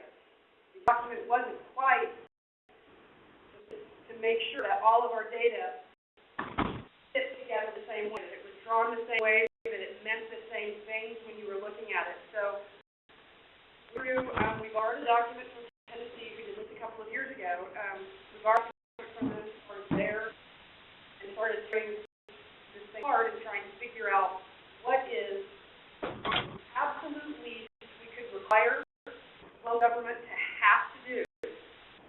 Still make it is not the intent of this document to impose anything on any one agency. It is absolutely necessary to make Gen 911 work. So there are a lot of things that people are probably going to go, well, we're putting in this document, you say, how to do this? We already put recommendations in there, but every mandate is going to be the mandate that absolutely has to be there to make next gen work. So what I had to do, because I just don't have the time today to go over the whole thing, is just a mandate.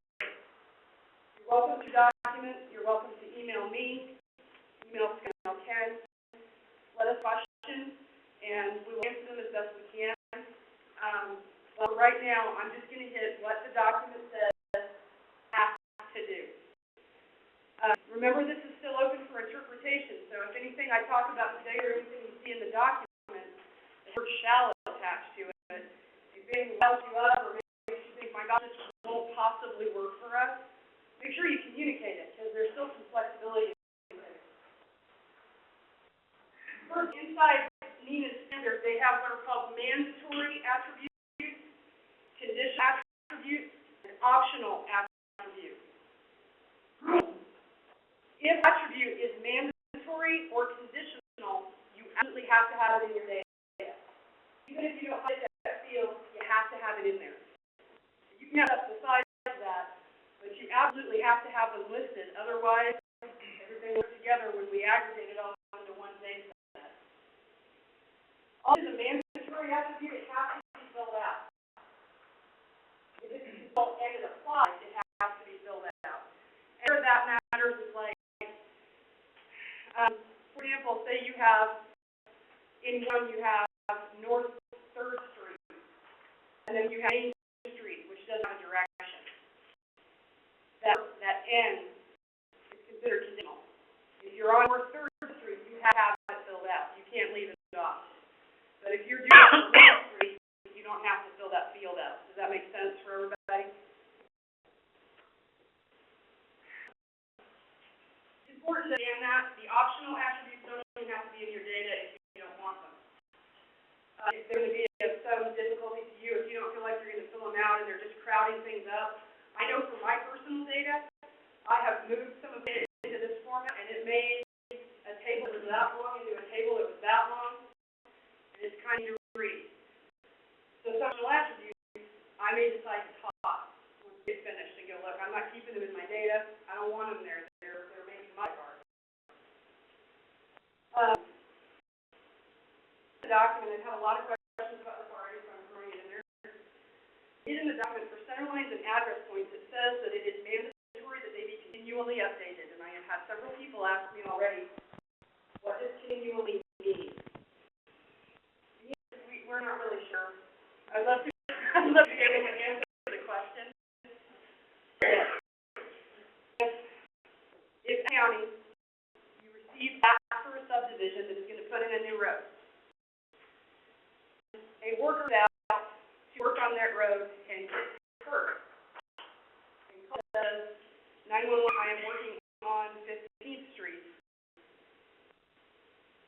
Ability, because of the way the next gen data works, that is not really going to get to your PSAP if you haven't put the new 15th Street into this data. So continually means as fast as it needs to happen. If you don't changes like that, that could be monthly. It could be quarterly if you're really low maintenance county. If you are high traffic county, it could be. That's true. And certainly it's as soon as you find an error.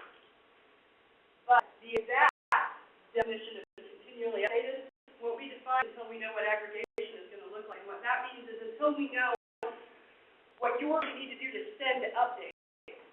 Not remediation vendors are doing or what you guys are doing to remediate your data, but what will happen after that. What will happen if you have changes.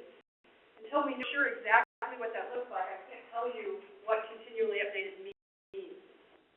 I can tell you that we, at least as soon as you find a problem or find something new, we'll have to update it that fast. Otherwise, just like now, if you don't have records in your MSAG and the telephone tries to dial 911, it doesn't work. If you have somebody come on an address and you don't have that address in your data, it won't work. If the call will come and your dispatcher won't know. The call will not get to your office. So there is no question, it's got to be in there.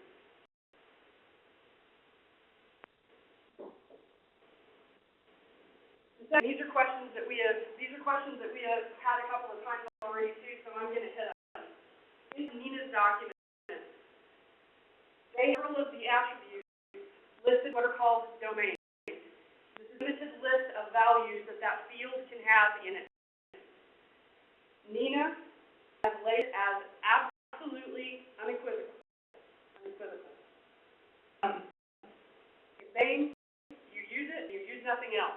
Your value isn't in there, tough. Get something else. It's not a big deal for some things, like one, which is not a required field, by the way, but one is, can you go directions on the road? Can you go from the start to the end, or from the end to the start? That's pretty easy. Where we're running into some issues, most is with road type, which is like street, avenue, whatever. The USPS abbreviation is that domain. Basically, if it's in that list, USPS publication 28, appendix C1. Yes, I was too much of a summary. If it's not, you can't use it. And if you say, well, a street that is, Blue Broadway, and Broadway is the street type, it says it can't possibly be. You have to step somewhere else in the data because it won't work. BRWY does not work in that road type field. Whether true or not. So, again, that we are bound by what Nina says the values can be. And cannot go beyond that. I'm going to talk a little bit later about what we're going to try to do to help you out with that with this. Some standard, which is in draft, isn't entirely set in stone yet. One place in the draft I have maybe road modifiers. Road modifiers is like express lanes, access, things like that. In one place in the document it says road modifiers have to follow the list they give, and another place it says that list are possible or be suggest that not everything possible. Basically, you can add to it. So they need to clarify that for us, and we're going to send out a note out. Here, mostly because you guys can give us a lot of feedback on this, and this is malleable. You don't mean that we said. The committee said, okay, feel what the value can be in there. If you don't like this, let us know. There's change, let us know. Because we set them for a reason, we debated about them, in some cases we argued about them. But they're still malleable, and much more malleable than these are.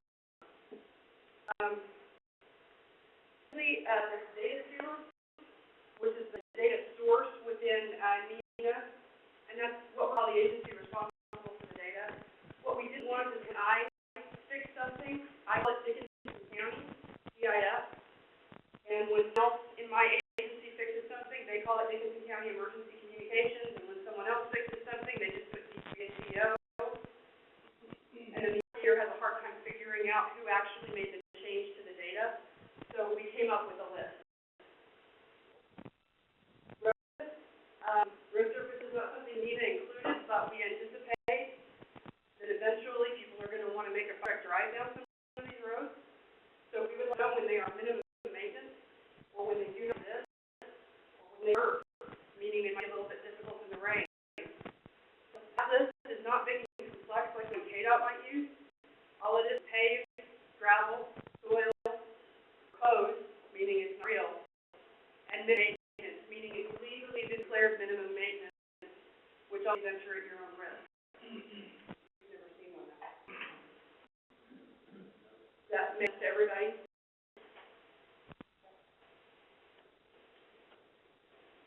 Roadside lines are probably the one that has the most mandates on it. When you draw one, right, and this is up for debate, we absolutely have to be on aerial photography in the visible surface of the roadway. That's a very accurate standard. Because we know that a lot of you out there, just like us at Dickinson County, drew your own and made your room over some photography as bad as DOTQ. So there's a possibility that by making that standard a lot tighter, we're going to make you move a whole stuff that maybe isn't where we want it, isn't that to break anything. So we're going to limit the cost that we into the system. Now, if you're getting remediated, if you're getting a grant to pay a remediator, we want better standards. Right now, 10 foot in the center of the road surface, and I'll tell you, I already have one remediation vendor out there to be tight, 5 feet from the center of the road surface. Awesome. We wanted that too, but we put 10 because that's what we've seen others do. Center lines and direction have to start at address and end at high. If you've ever looked at your data, to find that is the case, chances are it's kind of random. But that's one of the things I think you guys are flagging, right? For some cases, we just can't catch them. It's not something somebody's going to look at and go, we're bad. What it is it's something that's going to cause the geocoding of an address along your streets to be less efficient and maybe less accurate. So it is all better that you do it this way. And if you are a vendor to remediate your data, they are required to do it that way. So you do it that way too. It is a standard. It's kind of a tough one to test. We also have a few special cases if you have some weird roads in your area. If you have cul-de-sacs, traffic circles, things like that, we have some images in the document to help you figure out how to do them and stay within the standard. And dual or divided highways, we have some very specific direction on how to do that, particularly how to join them in with other roads and what is going to make it work with data to be able to do that. Again, if you get into the document and you see any of this stuff that you don't like or disagree with, please let us know. For center lines, you have to break the segment. This is very important because the whole system is going to evaluate whether or not we have what is called good topology. Part of that is how the segments are broken. Every 2 segments across each other is got right, even if those roads intersect. It's a tough one for a lot of people. I'll tell you, a couple of the big counties were really sad. But in the agreed, this is probably the best way to handle it. What this means is if you have an overpass going over an interstate, the segment has to break every time it touches the interstate in your GIS data, even though the 2 roads don't touch each other. That's not how people kept their data. Some people did, some didn't. But that is a requirement. We're sort of explaining in the document. Every time you hit an ESN or an ESB boundary, a municipal boundary, or the county boundary, you have to break them. Anytime the road name changes, north of the city of Abilene, outside of the city limits, the main street in town is still a Buckeye for about half a mile. But it's to Highway 15. There's got to be a break. If you surface type, it's not required. We recommend strongly, but it's not required. If you use it, you should break the segment of surface type changes. I thought several years ago that townships decided just up to the houses that are currently occupied. But if you're out in the name of the farmhouse, they let the road go to dirt. And we have to work pretty regularly to keep that up to date. And that's changing the surface type, and it may change our roads. You can look anywhere else you need to. You may have other requirements, your CAD software, your appraisal software, your bridge software, anything that you have may require you to break these segments, and any other place you need to break them is fine. This is the minimum. Anything else is just cool. As long as you find appropriate. Yeah? They have to be connected endpoint to endpoint segments unless they represent a dead street. You can't come like this. You gotta cross them like that. And so that we have a testable topology. I'm more into the details of that. Attributes, I talked about mandatory conditional earlier. Street name. Generalized, the street name is whatever the local addressing authority uses. If the street addresses along there are North Buckeye Avenue, you do know that Highway 15. Buckeye Avenue, Highway 15 goes somewhere else. We have needed to have this, but made it mandatory. There are only 2 things a road can be.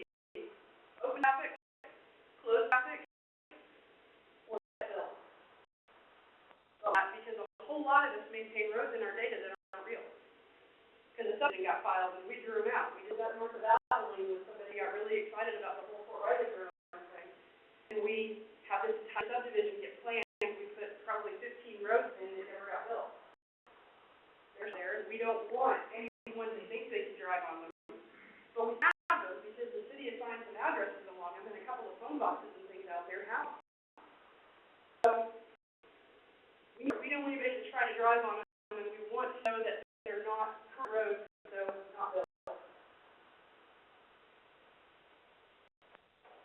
Like everything else that I mentioned earlier, the domains are mandatory and limited to the given list. If you listen, it's ours, let us know. If you don't like to listen, it's Nina's. Let us know, but don't expect much of a change.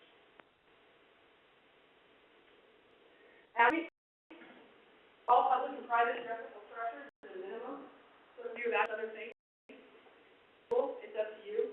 Some people address everything from parks to empty lots to fields. That's, whatever you do is fine. This is minimum. If you address points or you're missing a whole bunch of them, and you're going to get grant-funded remediation to fix them, this is all the grant will pay for. Public parks and a couple of other things, more details in the document. Every telephone number list. Sometimes there are things in that list that aren't real buildings that we know of. That is also included as a requirement. The point on the building. Looking at the surveys that came back when the project first started, about a third of us keep it on the building. About a third keep it on the driveway. About a third of us keep it in a mix. What we're going to do, we're going to take off half the people in the same. We knew that. We chose the building. The building itself is where the incident is happening, and it's more important that the staff, where that building is, gets a call than where the driveway is. And for 99% of our addresses, it's the same pizza. But there is the case. You may have your jurisdiction there the same way, but we want it on the structure.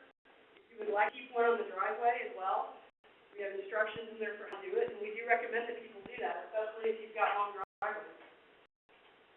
Most of this rural areas do. So we have some instructions in there on how to do buildings and complexes that have multiple units. Not one for that apartment building. One for us. We didn't do that before. It's going to be a lot. The attributes, like NENA standards, they don't give you a place to say the unit type is apartment and the unit number is 101. You have to put both of those in the same field. In wiring, they use the abbreviation from the United States Postal Service, so it's APT 101 in that field. It can get so long, and we'll have an opportunity to have that spelling and all the things that we do when we type into a computer. And this gives us an ability to check it back. It's this ugly thing down here. NENA in their standard right now has place type, and they make conditional, meaning if it's applicable, it has to be filled out. Place type is business, what type of business. We have some issues with this, and what the NENA standard says it is conditional. I will say don't panic about it, because we're talking about it in committee.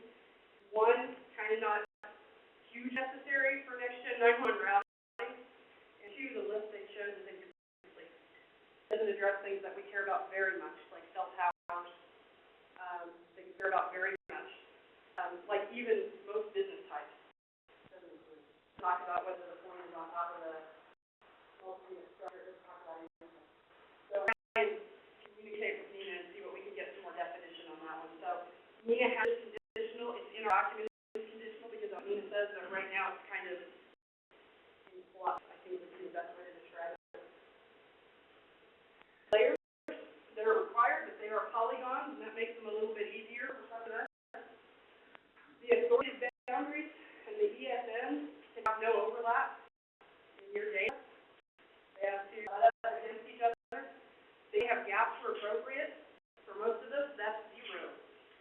But for those where the county has a piece out and the city has a piece out, the city is the authoritative, source for that city data. So they're going to have their the county is going to have everything but the city as their authoritative polygon. So we say gaps only where appropriate. These service boundaries can be a little confusing. You don't care how you keep it.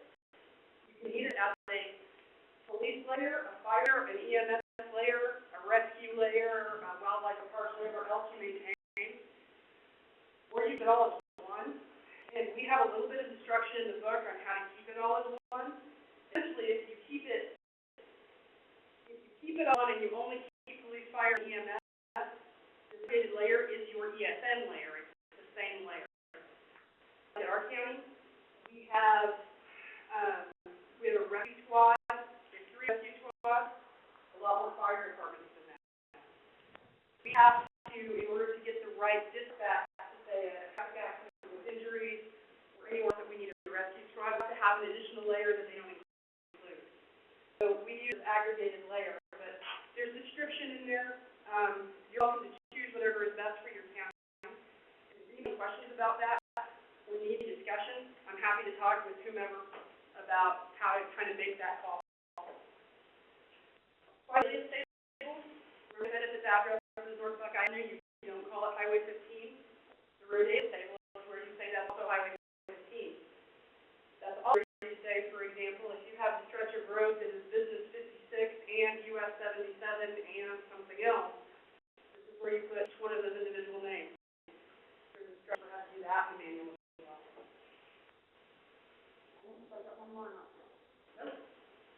So, fast and dirty on the requirements for the GIS data.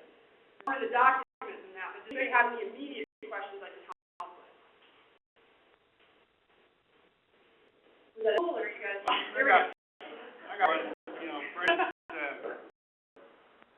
our road layers is, you know, basically is the road that the county road department works with. So, all of our roads run on section lines, and if you have somebody that's living in the middle of the section, they have a private drive from the county road to their house. Right. The county is where the address is, Right. is based on where their driveway is. Right. Do you want the driveways file or on the energy file? The address, this is a good question, and a lot of us in the rural areas, we do this. We assign the address based on the driveway. That's appropriate. As you're driving on the road, that's the address where you're going to know where to turn here to the house. And that address that way is just fine, but there has to be a point on the house that has that address from the driveway.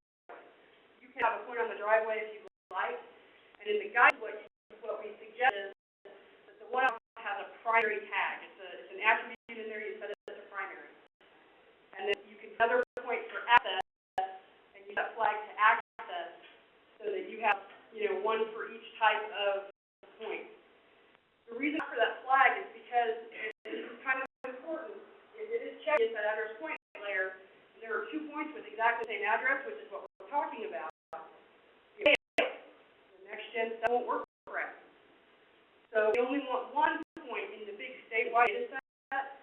So what we're going to do is you give us your data, and we're only going to take the primary. All accesses are still there to help you out. They're still there to help everybody out. But we're only testing against that primary point. Right. Well, you know, in our mapping, we don't have, you know, where the driveway takes off from the county road to the house. We just have the point on the house. Right. But you don't show any kind of a road. I mean, if you're just simply looking at a map and may not have the, you know, the earth map on there, how do you know which road to get to somebody's house in the middle of the section? Yeah. So do you want those driveways on the road file? For them on the address point. The reason for that is you put the driveways on the road file, and you can, you're certainly allowed to, but almost all the attributes are going to have to be blanked out. Because you're going to throw off everything else that happens. They'll have no address range. They can be sent in the city and a few other things, but a lot of the stuff about them is going to have to be at 0. It's much better for the statewide data set. Maybe not for your local one, but it's much better for the statewide data set. 1 point on the driveway, 1 point on the house, if you want to do that. And then they can see the 2 points, see, okay, get there and start here. Does that make sense? Everybody? Well, currently, Pressing we have a different file for driveways, you know, that will lay, Awesome. you know. That shouldn't be a problem then. Should work out well. Any other questions? A couple of people get a little confused not in the system, all won't get to you. So if I have just a minute, I'm gonna explain this right quick. What this big data set is for, dial 911, what happens now is, when they dial 911, whatever phone they're dialing from, or whatever cell tower their call hit on, checks against the MSAG, it checks against that database. It says what answering point needs to get that phone call. And that's whose phone rings. So if I 911 right here, from a land phone, it's going to ring. That happens right now. Without getting to what is really kind of overwhelming amount of technical detail of how NextGen works, what's going to happen right now, or what's going to happen with NextGen, is it's going to address associated with this, and it's going to hit this big statewide data set.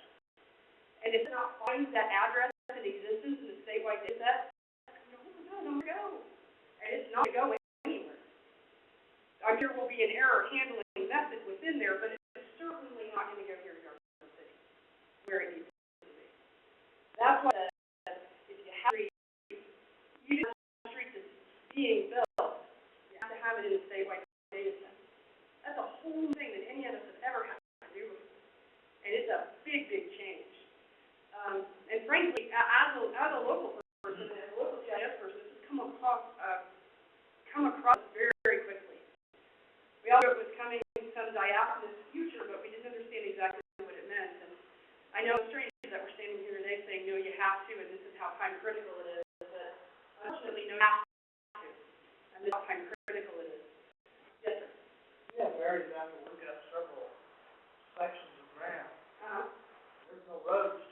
Right. So if I have a farmer has an anhydrous incident, I can go with a cell phone, am I not gonna get that information? No, that's fine, because the cell phone is going to give an XY. Their primary location for relying against this database. The first one is addresses, and it's the one we all know most and are most comfortable with, but the second one is the XY coordinate. Cell phone gives the XY coordinate. Be a lot of other things that give XY coordinates. Possibly some ISPs will from emails and text messages and things like that. We're not sure exactly who's going to use what format, but that will always be just fine. The problem is going to come in the scenario I described earlier, that you have a subdivision that the road isn't built. If they put a phone box where the phone address has already been assigned, or a temporary trailer where the address has already been assigned, and the phone company puts a phone there, that's what won't hit. Does that make sense? Right now, how many of you are actually MSAG maintainers or have ever been an MSAG maintainer? Is there anybody in here that's done that? All right. Just get a phone call from the phone company, and they say, somebody wants an address here, and it doesn't exist in the MSAG. We can't give them a phone until you update your MSAG. That whole process is about to change. What they say now is we can't give them a phone unless you fix your GIS data, not at your level, but at the state level. And that's what's going to be very different. I mean, it's really going to be a very different test. Not just stuff coming like today. It's not. They'll be phasing MSAG out for years, maybe a decade or more. But, and it's best for us to get ahead of it and get into the rhythm of doing these updates now.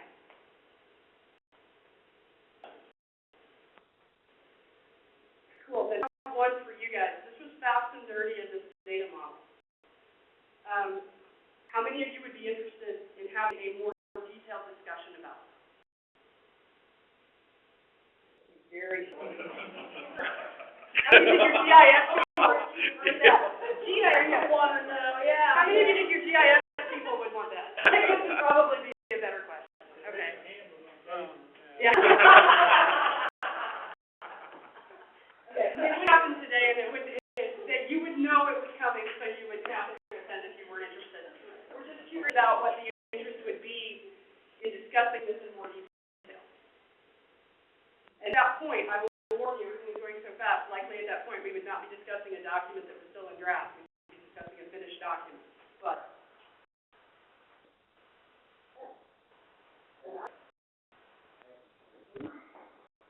And Barry mentioned that if folks had individual questions, they could call her. Is that okay with you? Yeah. Sherry, what is your phone number? Real loud. You may want to. you know, I'll tell you what, I will hand out to anybody that wants to come get it. Okay. I'll put it up. up afterwards, or Everybody reach for their pen. my office number is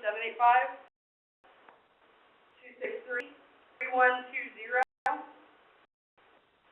My email address is csmassey@gcos.org.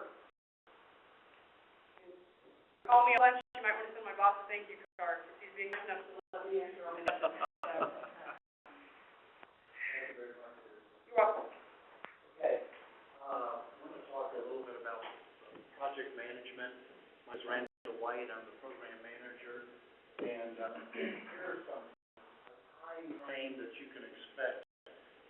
As Jessica pointed out earlier, section 1 has been completed, and we're getting ready to move into the remediation phase. The southwestern sector is rapidly progressing, as Jessica talked about. I think she had a date of around May 15th or so. And so what happened is once AOS finishes their analysis and report, then they send that to Scott. Scott and I go through and look at that, and we will distribute it through a downloading process that we will give you instructions for, so you can pull in your data. So this is up to this. What happens next? This is what happens next. After the report is ready, the analysis is ready. One, I really want to emphasize that this remediation model spec that Sherry's talked about, that Ken's talked about, your whole assignment is to look at this document. We really, really need to know this is where we got to go. So if you disagree with us, you have an opportunity to say, I don't know why you're doing that, Dave. I appreciated your comments. I mean, this stuff is evolving, so we're going to have to work together, but we need your help to make sure that you look at that. So that's going to be part of your homework assignment. Then Scott will send out instructions to you saying your data has been analyzed, there's a report available, you can go download that. He will give you complete instructions how to do it. And you as a PSAP will want to look at that information and digest it a little bit. And then, as you know in your memorandum of understanding, you've got 3 options. I think it's 3 options. Number 1, you can use one of the 5 vendors that the state has pre-screened, and for the lack of a better term, we qualify. We know that they're going to remediate data and in the methodology that you've just heard about today. That's when choose option, then the state is going to make funding available to help you with that. Option is say, thanks anyway, we don't need any help, we got it. We remediate our own data. That's your option. You will not be compensated for that. You'll have to do that within your own budget that you currently have to live with. Option, you can go out and pick a vendor to help you that is not on the state list. There is no financial compensation for it, simply because we don't know who those folks are. We don't know if they're going to do a worthy job or not. You've already heard, if this doesn't get right, it doesn't work. It has to be controlled. So we got those 3 options. So we're going to give you 2 or 3 weeks in here that you can look at this, the PSAP, the jurisdiction, and say, okay, what fits us best? What are we going to do here? We're going to look at the data, figure out what the report says, and what the next step is. Then you can review the report, so you have that time in there, and then you're going to want, if you choose to go to one of the vendors, remediate that data, then if you want the state to pick up the tab, you ask that vendor to prepare a bid and proposal. That means it's a cost estimate. Proposal, how that work is going to get done. I'm going to show you something. I hope I can show you something in a minute of what that might look like. But the main thing is you'll need to approach a vendor, or perhaps you're already working with a vendor. You got to go here today. If you haven't already, you can talk to them.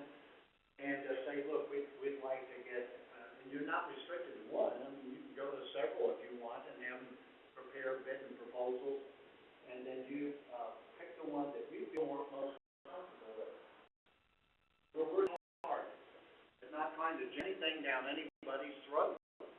We're simply trying to take a leadership role. So we're getting as much latitude to you as individual PSAPs as we possibly can, and yet put together a system that's going to play.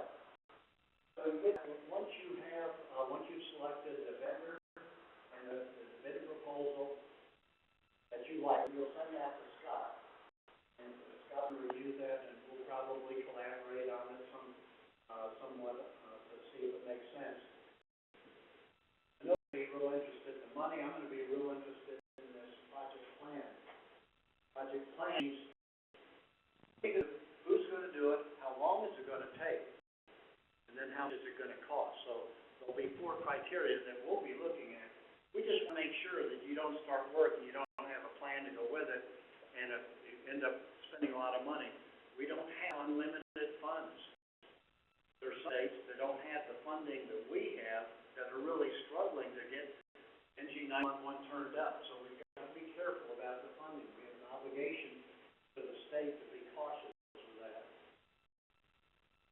Anyway, we submit that to Scott for approval.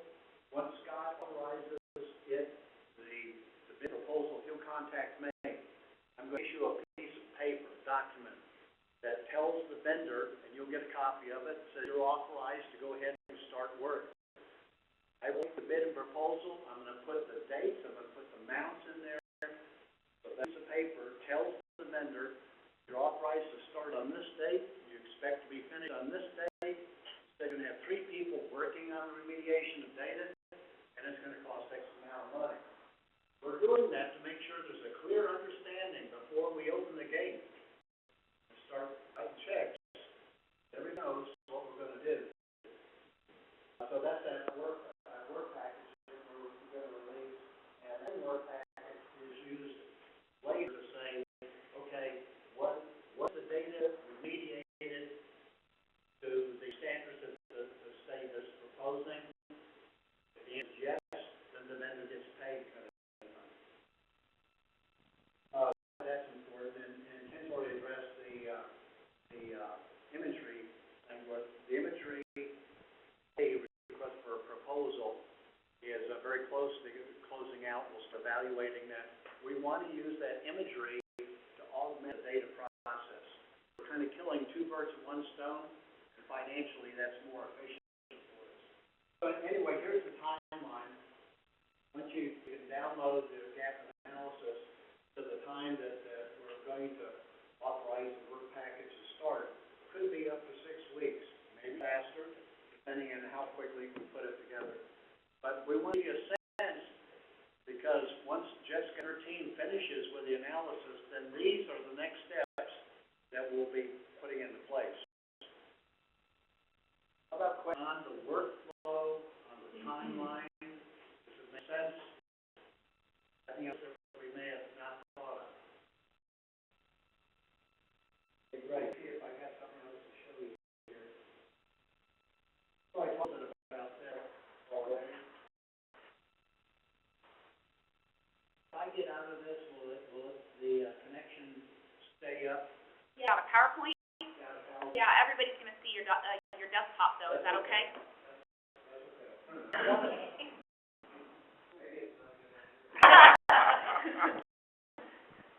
I'm gonna show you a suggested format. No, I don't even want to call it suggested. Vendors may or may not have a standard format for this bid and proposal. I put together a sample. Put together one that if I had to do that job, what it would look like. So I'm gonna show that.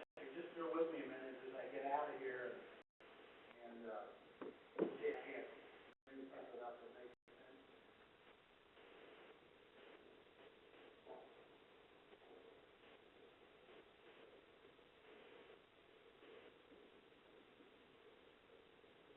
Okay. This is spreadsheet.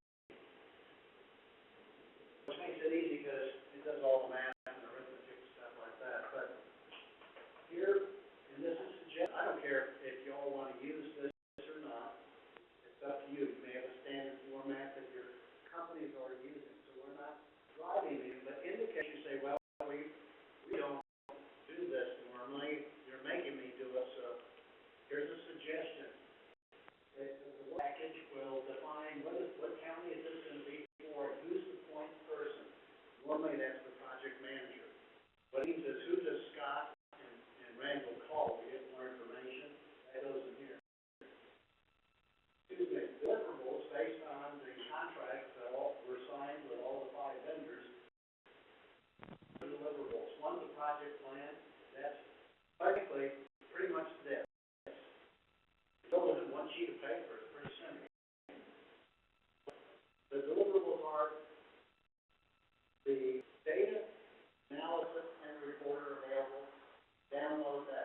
there may be some dialogue in it. That takes time, that costs money. When it worked out, then you're gonna go remediate that data. After you do that, then you're gonna submit your data gap remediation and the report associated with that. That takes some time as well.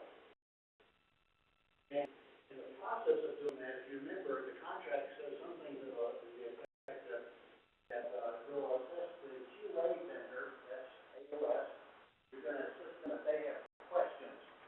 Their job is to do a QA audit. Does it meet the standards and specifications that Sherry was talking about?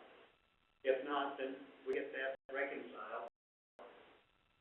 That takes some time, and you're gonna wanna be compensated for that as well. I put other down here in case I didn't think of something. In addition to travel, if you remember when you vendors made turn your bids in, estimate how many trips I gotta go to try to work out the state and so forth. Has instructed Scott and me to scrutinize that area. Some of the responses were, it's just such a disparity. How much travel was anticipated. Some there was hardly any, and others there was a huge amount, so. But the thing is, I mean, that was then, and this is now, and we're getting to know each other, we're defining things, so. The bottom line is, by now, once you go through and do this piece up here where you're analyzing the data and so forth, you're able to forecast what kind of travel you need in order to, we're asking you, don't travel unless you really have to. If you can do it by some other means, do that. Why? We don't have unlimited funds. Okay? We just have so much money to work with, and we've got to get this to work over the next 3 to 5 years. This is not a little project. So a lot of stuff has to take place. Right up at the top, you'll notice there are 2 buttons. And keep in mind, this only, this is only an example. This is the way I'd probably approach if I had to do it. One button says, this is what my bid is going to be. You see what I did? I took each deliverable, I put it in here. I want to know who was it that went through and resolved deficiencies, for example. What is what we call period of performance? When did you start? Well, when do you think you're going to start? When do you think you're going to finish? How much time do you think that's going to take? You got some sort of rate that goes with that particular person. And get a cost here, you add that up. And I know it's junk up, so it may not be accurate, but what you said, well, it looks like we're going to have to put right on the road at least 3 times, and it looks like this. That would be the bid and proposal part. That's where you make an estimate. And that's the basis of estimate, BOE. And this is what we think it's going to cost, and that's what your PSAP's going to look at, that's what Scott's going to look at in order to make a decision. So I said, well, how can I say time and money? I can go ahead and actuals in here, because eventually I'm going to invoice the state of Kansas to get a check. So the bid's one thing, but the actual is something else. And keep in mind, we're not going to pay invoices unless we know what you did, who did it, how many hours with it. Why? This is not a fixed price contract. We don't have unlimited funds for a cost plus project, so the way we control costs, say, well, tell me the story. How did you come up with it? When you want me to write a check for $35,900, don't you did what? Give me some visibility in what you did. And it could be, it says that flight, you had to make 3 trips. They were different than what you originally came up with. So, about this tool is, works for 2 different things, real simple to fill out, real simple to understand. So,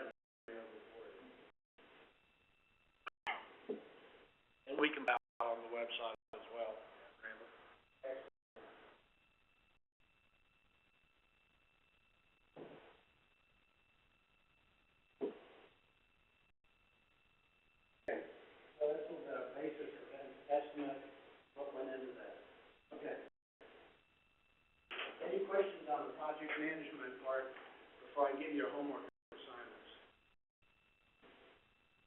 We did now. Okay, good deal.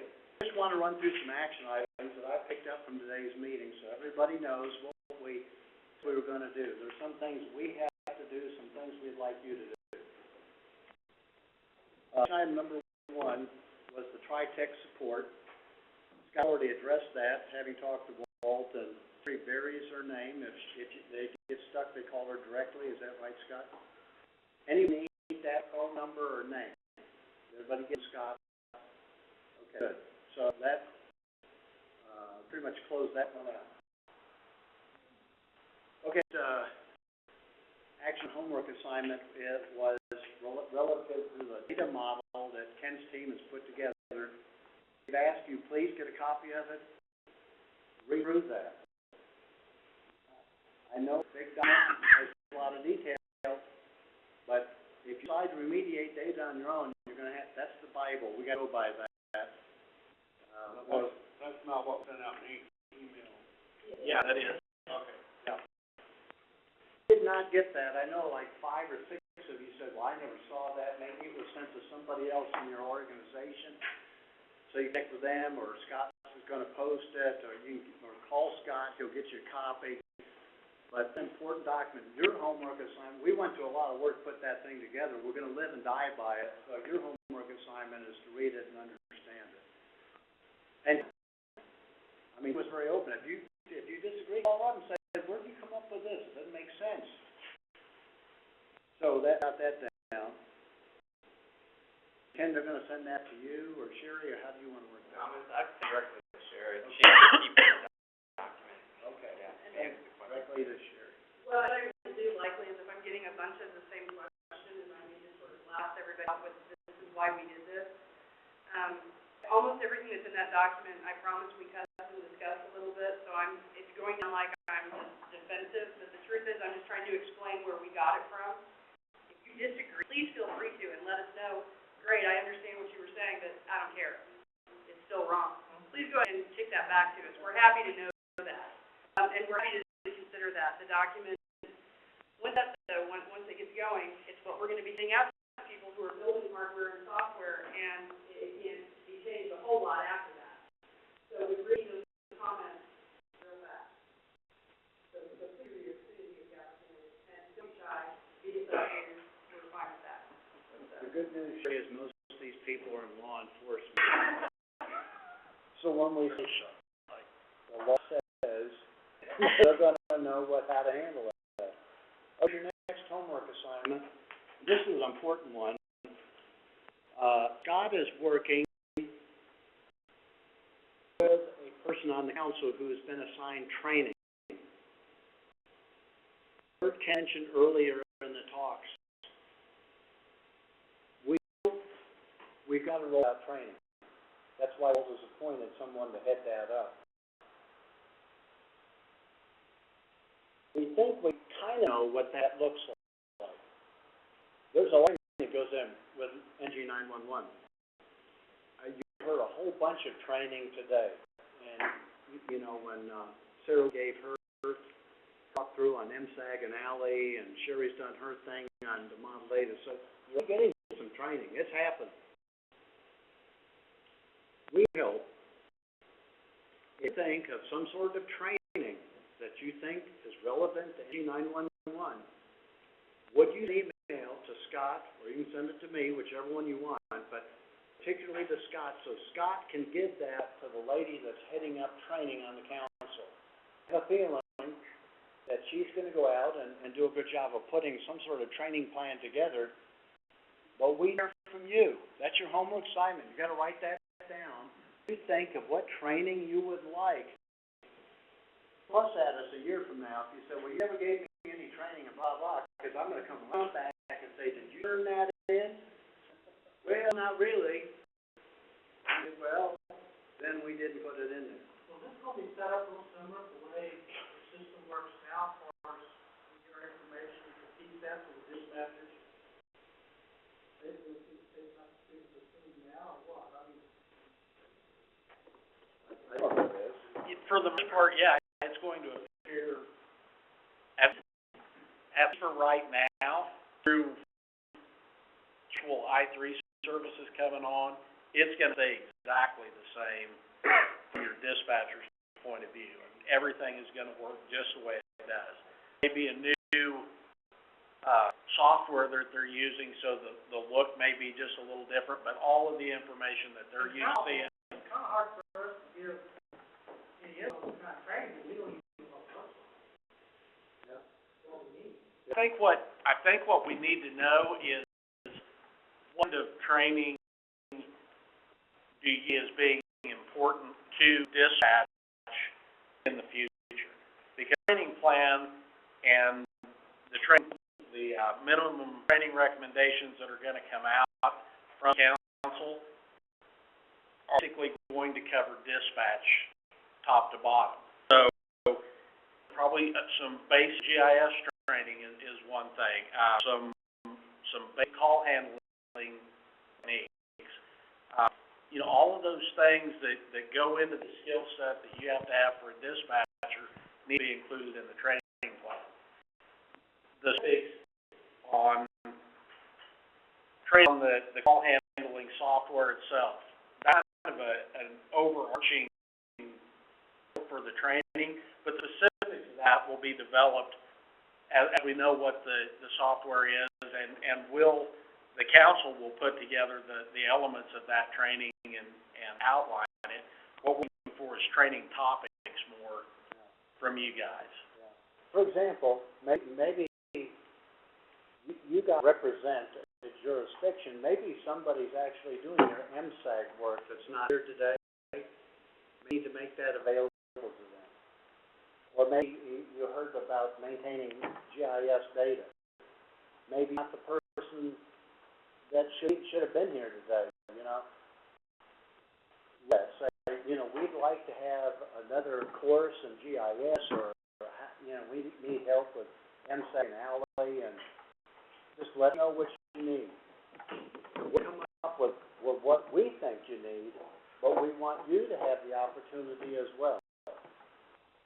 Was there a question? I was just gonna add to that. I think you hit the nail on the head. From a call-taking perspective, it's gonna look really similar to what we have today, and from the map reacting to the call, it's gonna look similar. But when I thought of training, when we were talking before, Randall, was training on from a GIS perspective. Okay, when the state aggregation server is put in place, whoever maintains the GIS data, what's their frequency of updates, what's the process, and I think all of that's kind of yet to be fleshed out. Do that, because that vendor will probably have a package that, and maybe that vendor would be responsible to train all the PSFs on how to upload to their system. So that's where there'll be quite a bit of training. I think from a call handling perspective, it should be real similar. And that's exactly what I'm saying. The details underneath that call heading, we can recognize we're gonna need training in that area. The details then come after. We just need to identify those big areas that we need to hit. Answer, and I always have, in order to, prosecute a case, you gotta know how it's gonna be defended, kind of thing. Maybe this isn't, I know squat about GIS, I'll be the first, I don't deal with people that do that, great. I like to think that our missions are the same, but what are not? I mean, what if, in the GIS world, they like, or whatever, 911, our needs may be different.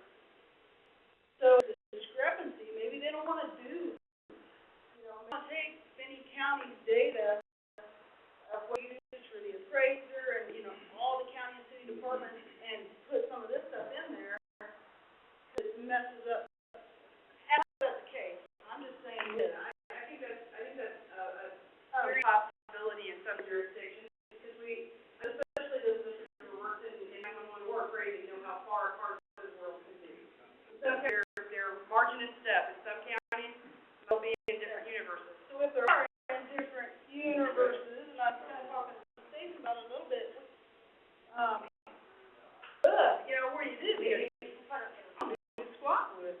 And that is an education piece. I think we need to have our GIS folks understand what 911 needs. We need 911 GIS does and what their needs are as well. I agree with you Again, it would completely. be nice if you could have GIS and have like a 911 layer that goes here for you guys to do your stuff, and it doesn't mess up all of the stuff we got over there. And I think it'd be that way in the future. I think there could be layers they deal with, layers 911 deal with the chorus between aerial, and road center line. They're gonna have different things, but then the question becomes, who maintains But that? basically, because now my That's GIS exactly guy, he's gonna say, whatever you need for your next gen, you're on your own, and then you don't want me. So, if you can have GIS for dummies, literally, on how we upload or do whatever we need for next gen, because I just see some GIS people saying, you know what, that's your world, not mine. I would like to think they would, but some people have that issue, that it's too different. GIS guys don't wanna do what we need. If we had a GIS for dummies, I'd sign up. You mean you haven't taken the course yet? But not instead of one-on-one, 3 we need to times. start at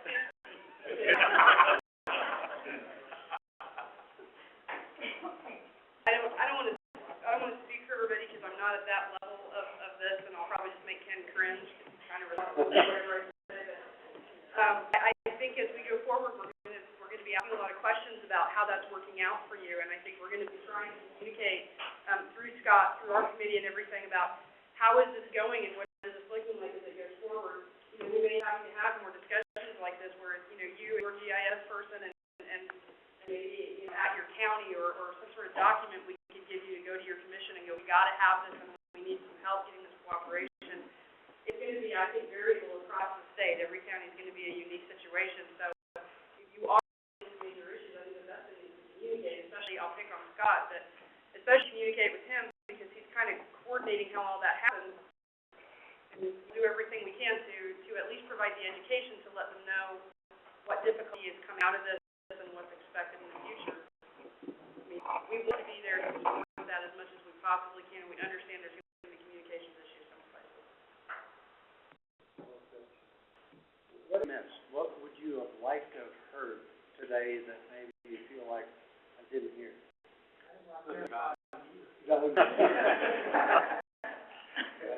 We know what you mean, Dave. 3 to 5 years for. That's why I want us to take, we get this going. It could take that long. I think it will take that long, but it could take that long to bring the I3 services onto the network. But we are going to have the hosted call handling solution and the network in place yet this year to bringing steps onto. It's just a matter then of how fast can we move with the GIS to where we're ready to take that next step and move to routing our calls based on GIS rather than based on the telephone number like we're doing now, and like we will continue to do until we reach that point. And Scott, won't part of that be how the phone company transitions over? I think it would be well. Well, that will play a part, as far as us moving to true, complete end-to-end next gen. The service providers have to make that transition as well before we actually move to a full-blown next gen system. So, we will probably begin to do the I3 routing, prior to providers making that migration. I would guess that we will. I think we'll move fast enough that we'll beat them to that punch. So their traffic will be entering our network through a legacy network gateway, and then will be routed within our network. So we'll be doing that before they're truly ready. Then they convert their networks over to IP, then they start feeding into our network straight. We take that legacy gateway, and we're all dealing in that IP world then in the end. Here's what you should know, and Scott mentioned this earlier, paid for the infrastructure for 911 is gonna hit the street, the last part of this month. And we'll start in contracts in early July probably, maybe no later than mid-July, we're gonna start building the core internet, we're gonna start building the regional ESI nets, we're gonna start working on the data centers, we're gonna start putting in the call handling.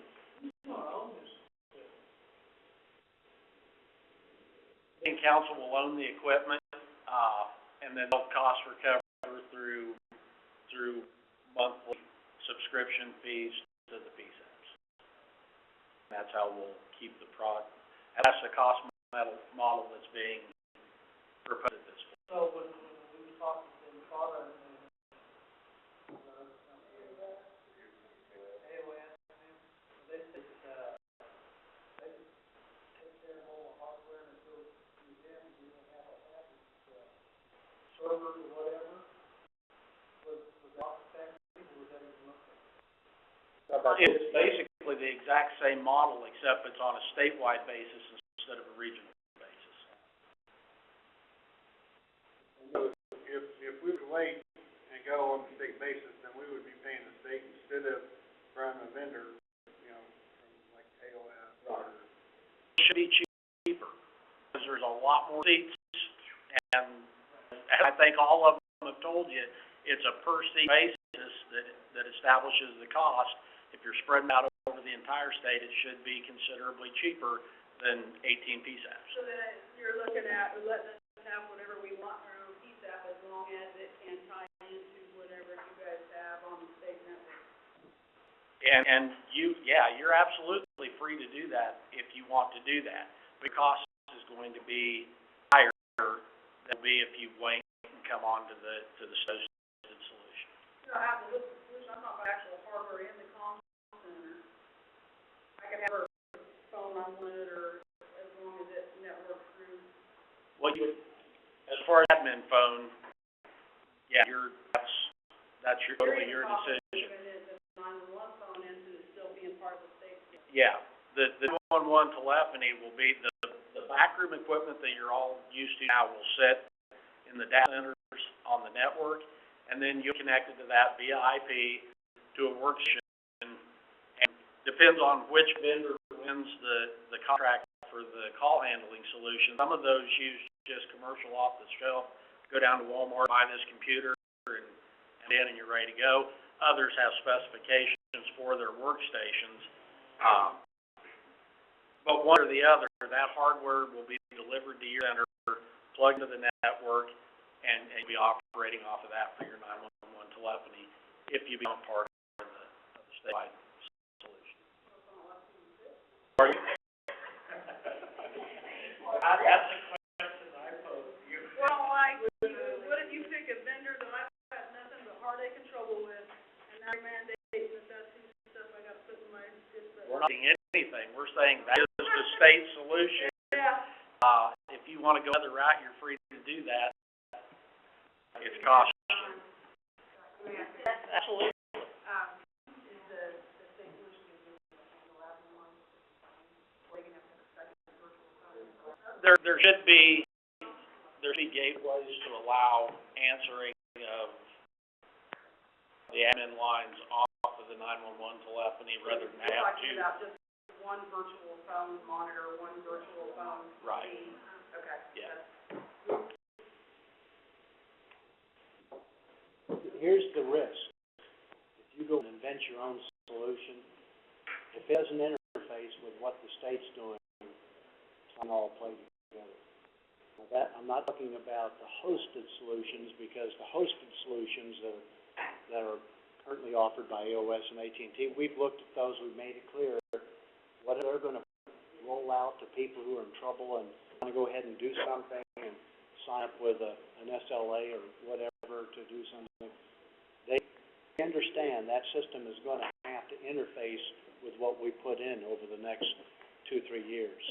So. Now, the state referring to IT people to take care of the thing, or is the vendor, you know, the contract with the vendor, or are they gonna take care of it? The state has a tendency sometimes to, have all these IT people, now we need to cut some money somewhere, now we're giving us some IT people. We don't know who's going to sign up for the state solution, because frankly, that spec is not on the street yet. So this may, in fact, like YTS out of Topeka, they may choose to sign up for it, but it could be that there are gonna be some private industries that are gonna go after it as well. As far as the technical part, we'll take care of this, but we will make the same. on the vendor Yeah, of whoever, the call handling solution to provide the maintenance and service of that equipment. that'll be included with the, when we award the contracts, that'll be a provision that they have to maintain.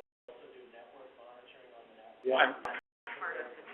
Yeah, we're anticipating that they will want to do that, yes. But all that's included in the check we send Yes. the state every month for the equipment, maintenance, and all that's part of it. Yep. If we have an issue, we just call. Maintenance, connectivity, the whole ball of wax in one.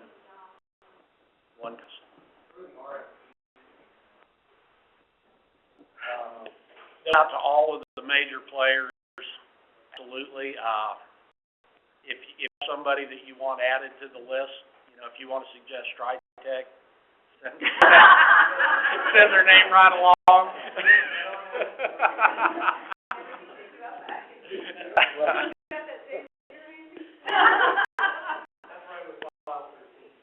But the major players, Obsidian, you know, some, Dex, you know, all the players in the industry will be included in the list that it's set out to. It's important. Posted on the website as well, so other people could think to send it to directly. It's important that we're not going to cherry pick vendors. We're gonna pick as many people as we know that have the capability of delivering this kind of system. We're gonna invite them to bid on this. So if you know of people, send it in to Scott and say, have you considered, we have listed probably 10 or 15 so far, but if there's some in there you want, send it to Scott. We'll put them on the list. We wanna hear from as many as we can. About ways or concerns that we haven't covered before I invite Ken and Scott to share their closing thoughts and ideas. What have we missed? What would you have liked to have heard more about? From here at all?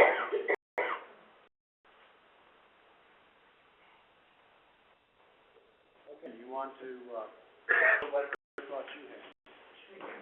Final thought? While he's coming up here, I promised you, if you need help, here's numbers right here.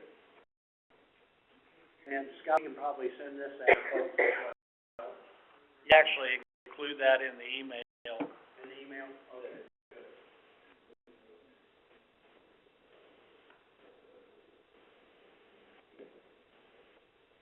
I think most of this was covered, but again, as Jessica described, the gap analysis is moving right along for Region 2. That'll be completed here mid-May, and Scott and Eileen are your contacts for getting the data out to you, and contacts for the FTP server, and an AOS will move along to Region 3 and 4. I think they're already doing the data collection for Region 3, so moving along very quickly.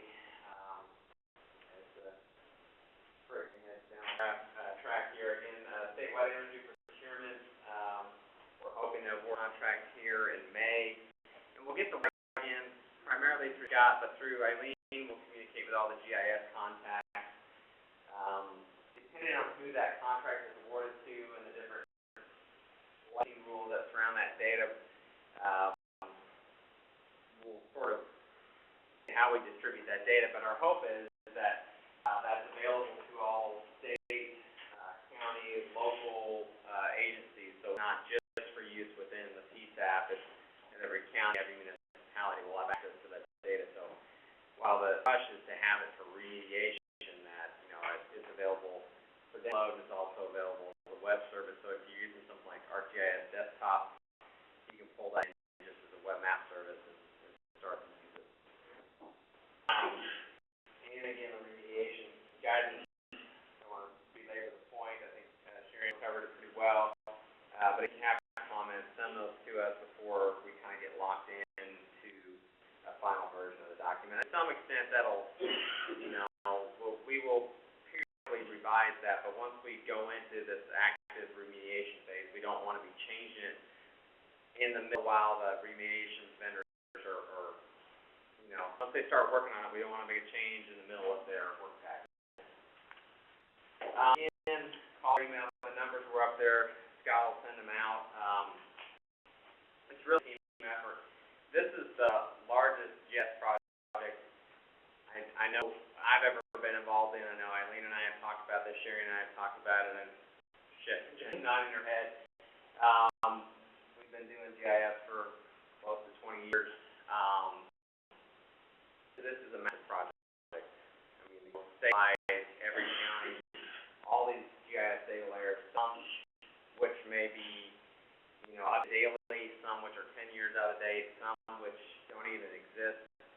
And to approach it along this scale and this timeline, it's massive. Trying to implement standards coming from NINA that are in draft, attaching some of our own guidance to it. The only way we can really pull it off is with effective coordination and making sure that everything is so when we say call or email, it's not just put something warm and fuzzy up there on the phone. To make it sound good, we actually do want to hear from you. Have a concern, the sooner we hear about it, the better, before we get too far down the road and well, we didn't really want to do it that. And we have a problem with the guidance document. We didn't like it that way. Well, we've already remediated through 2 regions now, so we do want to hear from you. We know there's a lot of talent out there. And at the county level, most of our GIS subcommittee is made up of local government, so we do want to hear. Thank you very much, Ken. Scott, there's I really don't have anything other than I'm available basically 4/7. If you have any problems, anything I can help with, get a hold of me, and I'll do whatever I can to help you. You bet. Coming, if you would, when you leave, drive safely. The other thing is, don't forget to stop by and thank Donna Waller, if you would, for hosting this conference center for us. Thank you very much for coming. Talk to you soon. I think we're gonna have a